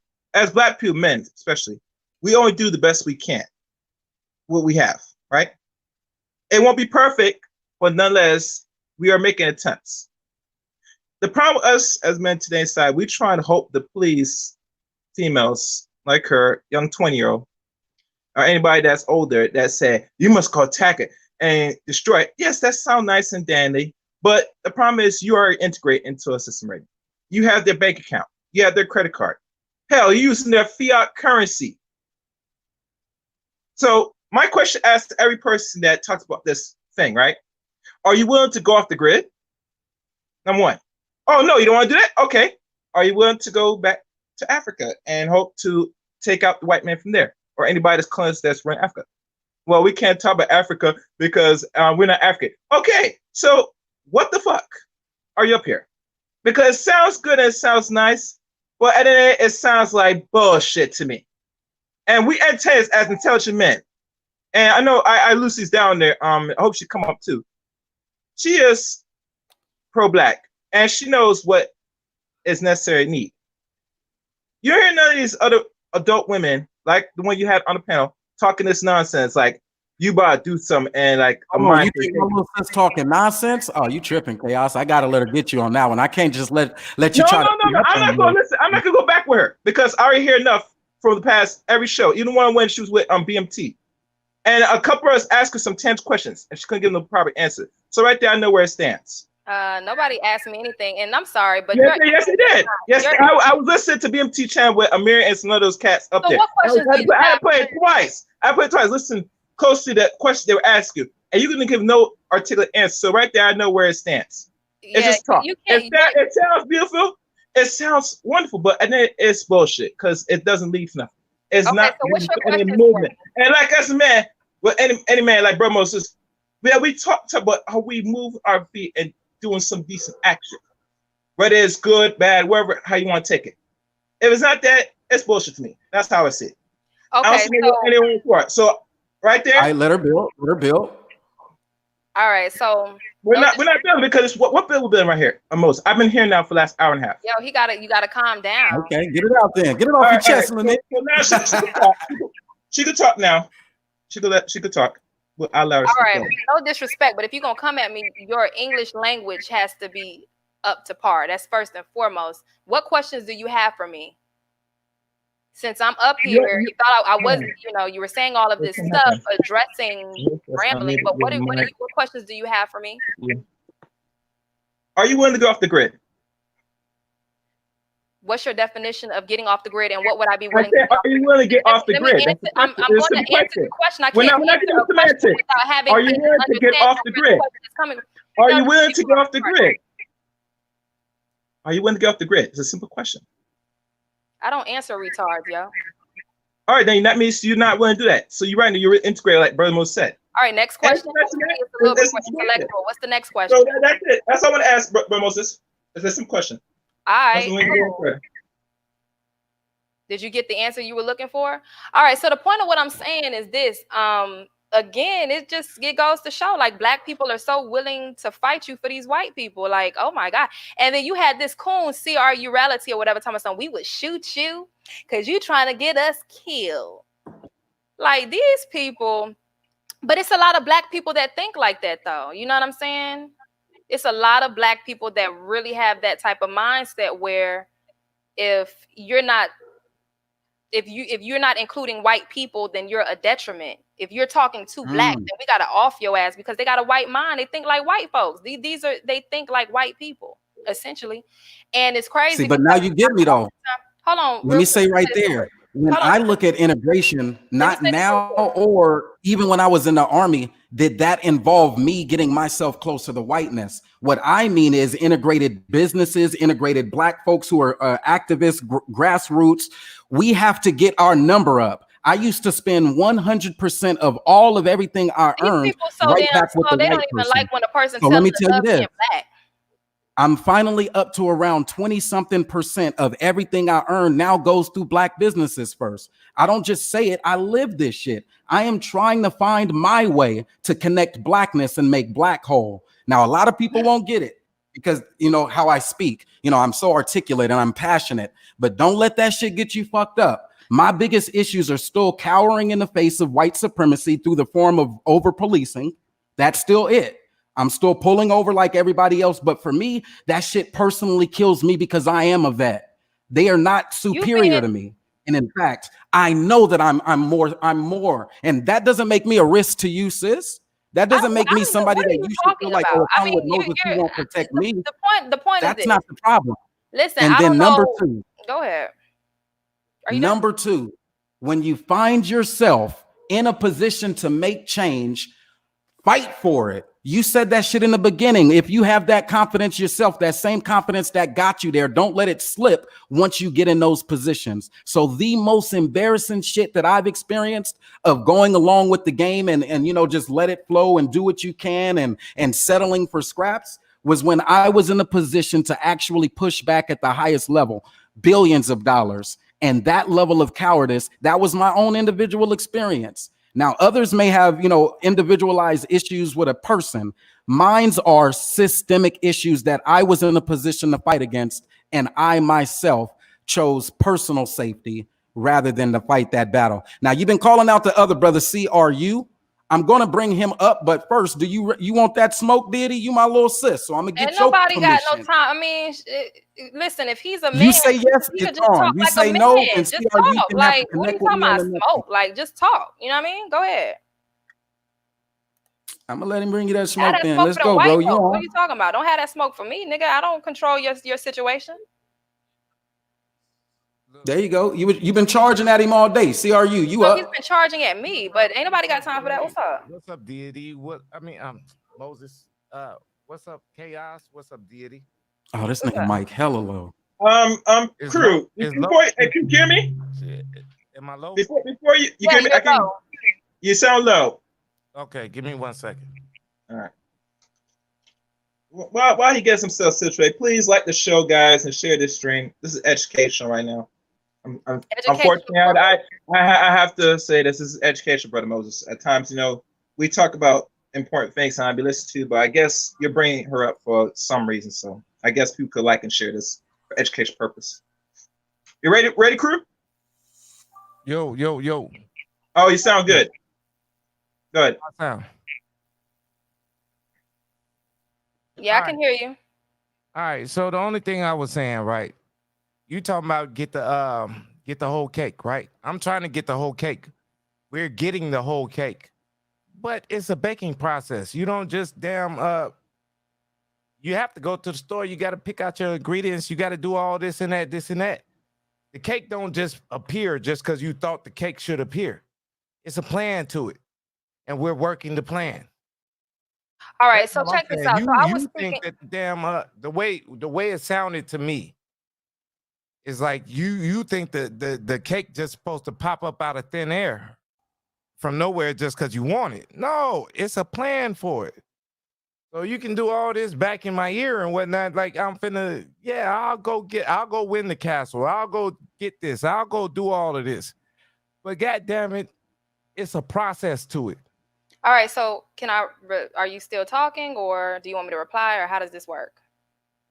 I was just finishing my point. That's all. Are you done? Yeah, I'm done. Okay, so I was speaking of the action and I also addressed the strategy. The unfortunate part is that clearly you have people that don't like hearing that Black people should own their own system because you've become too complacent, so much so to the point to where you start acting like a white man, and it seems as though you're not conscious of it. So you're not a conscious coon, you're an unconscious coon. And I don't mean that to be disrespectful, but you clearly weren't trying to hear anything that I was saying. I was saying that the action is Black people need to get out of the system. And I was speaking of the strategy, and I referenced that back to you when I said, did you not read the title of the video? And I then went ahead and provided you with the strategy that I said earlier in the video.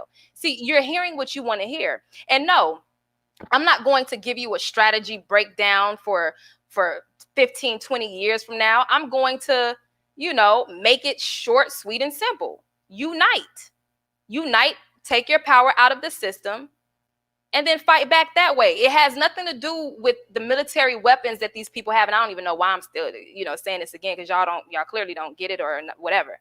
But the point of what I'm saying, it has nothing to do with the military backing that these people have. It has everything to do with the lack of confidence and strategy that Black people have.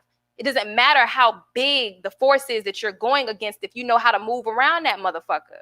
See, Black people have the opportunity to study these people so that you can learn how to move and maneuver. And it's going to be some casualties of war. If y'all are afraid to die for your freedom, then just say that. But at the end of the day, it can be done. All this integrating that y'all talking about to me is just crazy. No, Jesus Christ. All right. So, Deity. I'm here. All I'm saying is I got to fix I had to turn my speakers down. I'm still getting used to my new interface. Nah, CRU. Hold on, man. CRU, you hear me? Yep, I hear you. Just like when she said Brother Moses is the type to get me killed, you were saying the same thing in the chat, saying she would get us killed, or she wants us to die or something like that. Explain that shit, bro. What do you mean by that? My little sister's trying to go hard right now, and it seemed like you was cutting her legs down in my chat. I just scrolled up and read it. You said it more than once. No, I said the strategy, well, the way she's doing things would get us killed. It's like, look, like you said, you've been on the block before. You know what it is, right? And it's always that little hot-headed motherfucker that doesn't know what's going on. Like, they're in the shit. They know the shit, but they don't know what we know. You know what I mean? They ain't been in. So you want us to keep staying calm and keep praying and going to church every Sunday and say, well, hopefully we get up out of this system. Hopefully these white folks treat us nice. Hopefully they stop killing us down in the street. Hey, Deity, let me finish. I mean, doesn't it take anger, righteous anger to fight back? I mean, a complacent motherfucker don't fight back, right? So what are you talking about? But I can't interrupt you. Go ahead. So what I'm saying is, just like any military strategy, just like any strategy, just like any strategy on the block. You don't go take over the block by just going and punching the motherfucker and the block's going to give up. You don't get your degree by just saying, oh, I'm finna sign up for this school and give me my degree. You know what I mean? It doesn't happen like that. There are steps to it, but you have to have your strategy together because your enemy has a strategy. Okay, I explained the strategy. So and again, I said that all these Black people, all y'all know about this white man strategy, but y'all don't know about your own strategy. And clearly you did not hear anything that I said. And I just said it. I said, well, I'm not repeating this again because these people are not going to listen. Fight you been in? What was the last cop you knocked out? What was the last cop you punched? That would be ridiculous to do that. What are you talking about? That is not having strategy. I'm not going to sit here and punch a police officer just because. You sound stupid. But if it was me and a police officer in a situation where I felt like I was going to lose my life, if I didn't fight back for my life, that would be stupid. That would be crazy. When was the last time that happened to you? When was the last time what happened? That you was in a fight for your life and you did something about it. Listen, man, it doesn't matter about how many times or if it ever happened or not. The point is that if it were that's actually a good question, crew. Y'all so weak. Y'all so weak. Answer the goddamn question. You need to go yell at them white folks. Go yell at Donald Trump and tell him to give you your reparations. Don't yell at me. I yell at who the fuck I want to. Hey, you got all this pressure in your chest because them white folks done buck broke you. Don't come at me now. Damn, I'm trying to uplift you. What You people motherfuckers have want to you hate got me, broke? What people have you and I'm stopped trying to free you from breaking? niggas. You don't Boy, understand? you getting broke all over the place. I'm trying to free you niggas, but you hate me because you can't beat me and you ain't got my heart. No, because I ain't no goddamn tranny. So no, I can't be a woman. No, you ain't got my heart. You ain't got my soul. I am a man. I cannot be a woman. So then get out of then what you need to do is step out of my shoes and become a man and talk about fighting back against the system. You women Right. do all the talking, us men do all the fighting. And You ain't planning. fought for nothing. How? Oh, this ain't no gender war. Come on, man. Hey, look, my wife is Yeah, here. I got dinner that's on the stove. I love y'all niggas to death. Diddy, I salute you for even bringing this conversation out. Me and you can continue to rock with it. Royalty, I'm a CRU. I'm gonna shoot you an email because I'm back. I need to recoup on some more beats if that's all right. And then Chaos Rain, you always know it's always good with us, I man. need a Thanks for verse rocking from with you, your though. boy. I need a But verse fuck from y'all, I got you. a wife. I like this bitch. That's all I got. I got some chili to eat. All right, brother Moses. I'm All right, gonna peace, holler y'all. at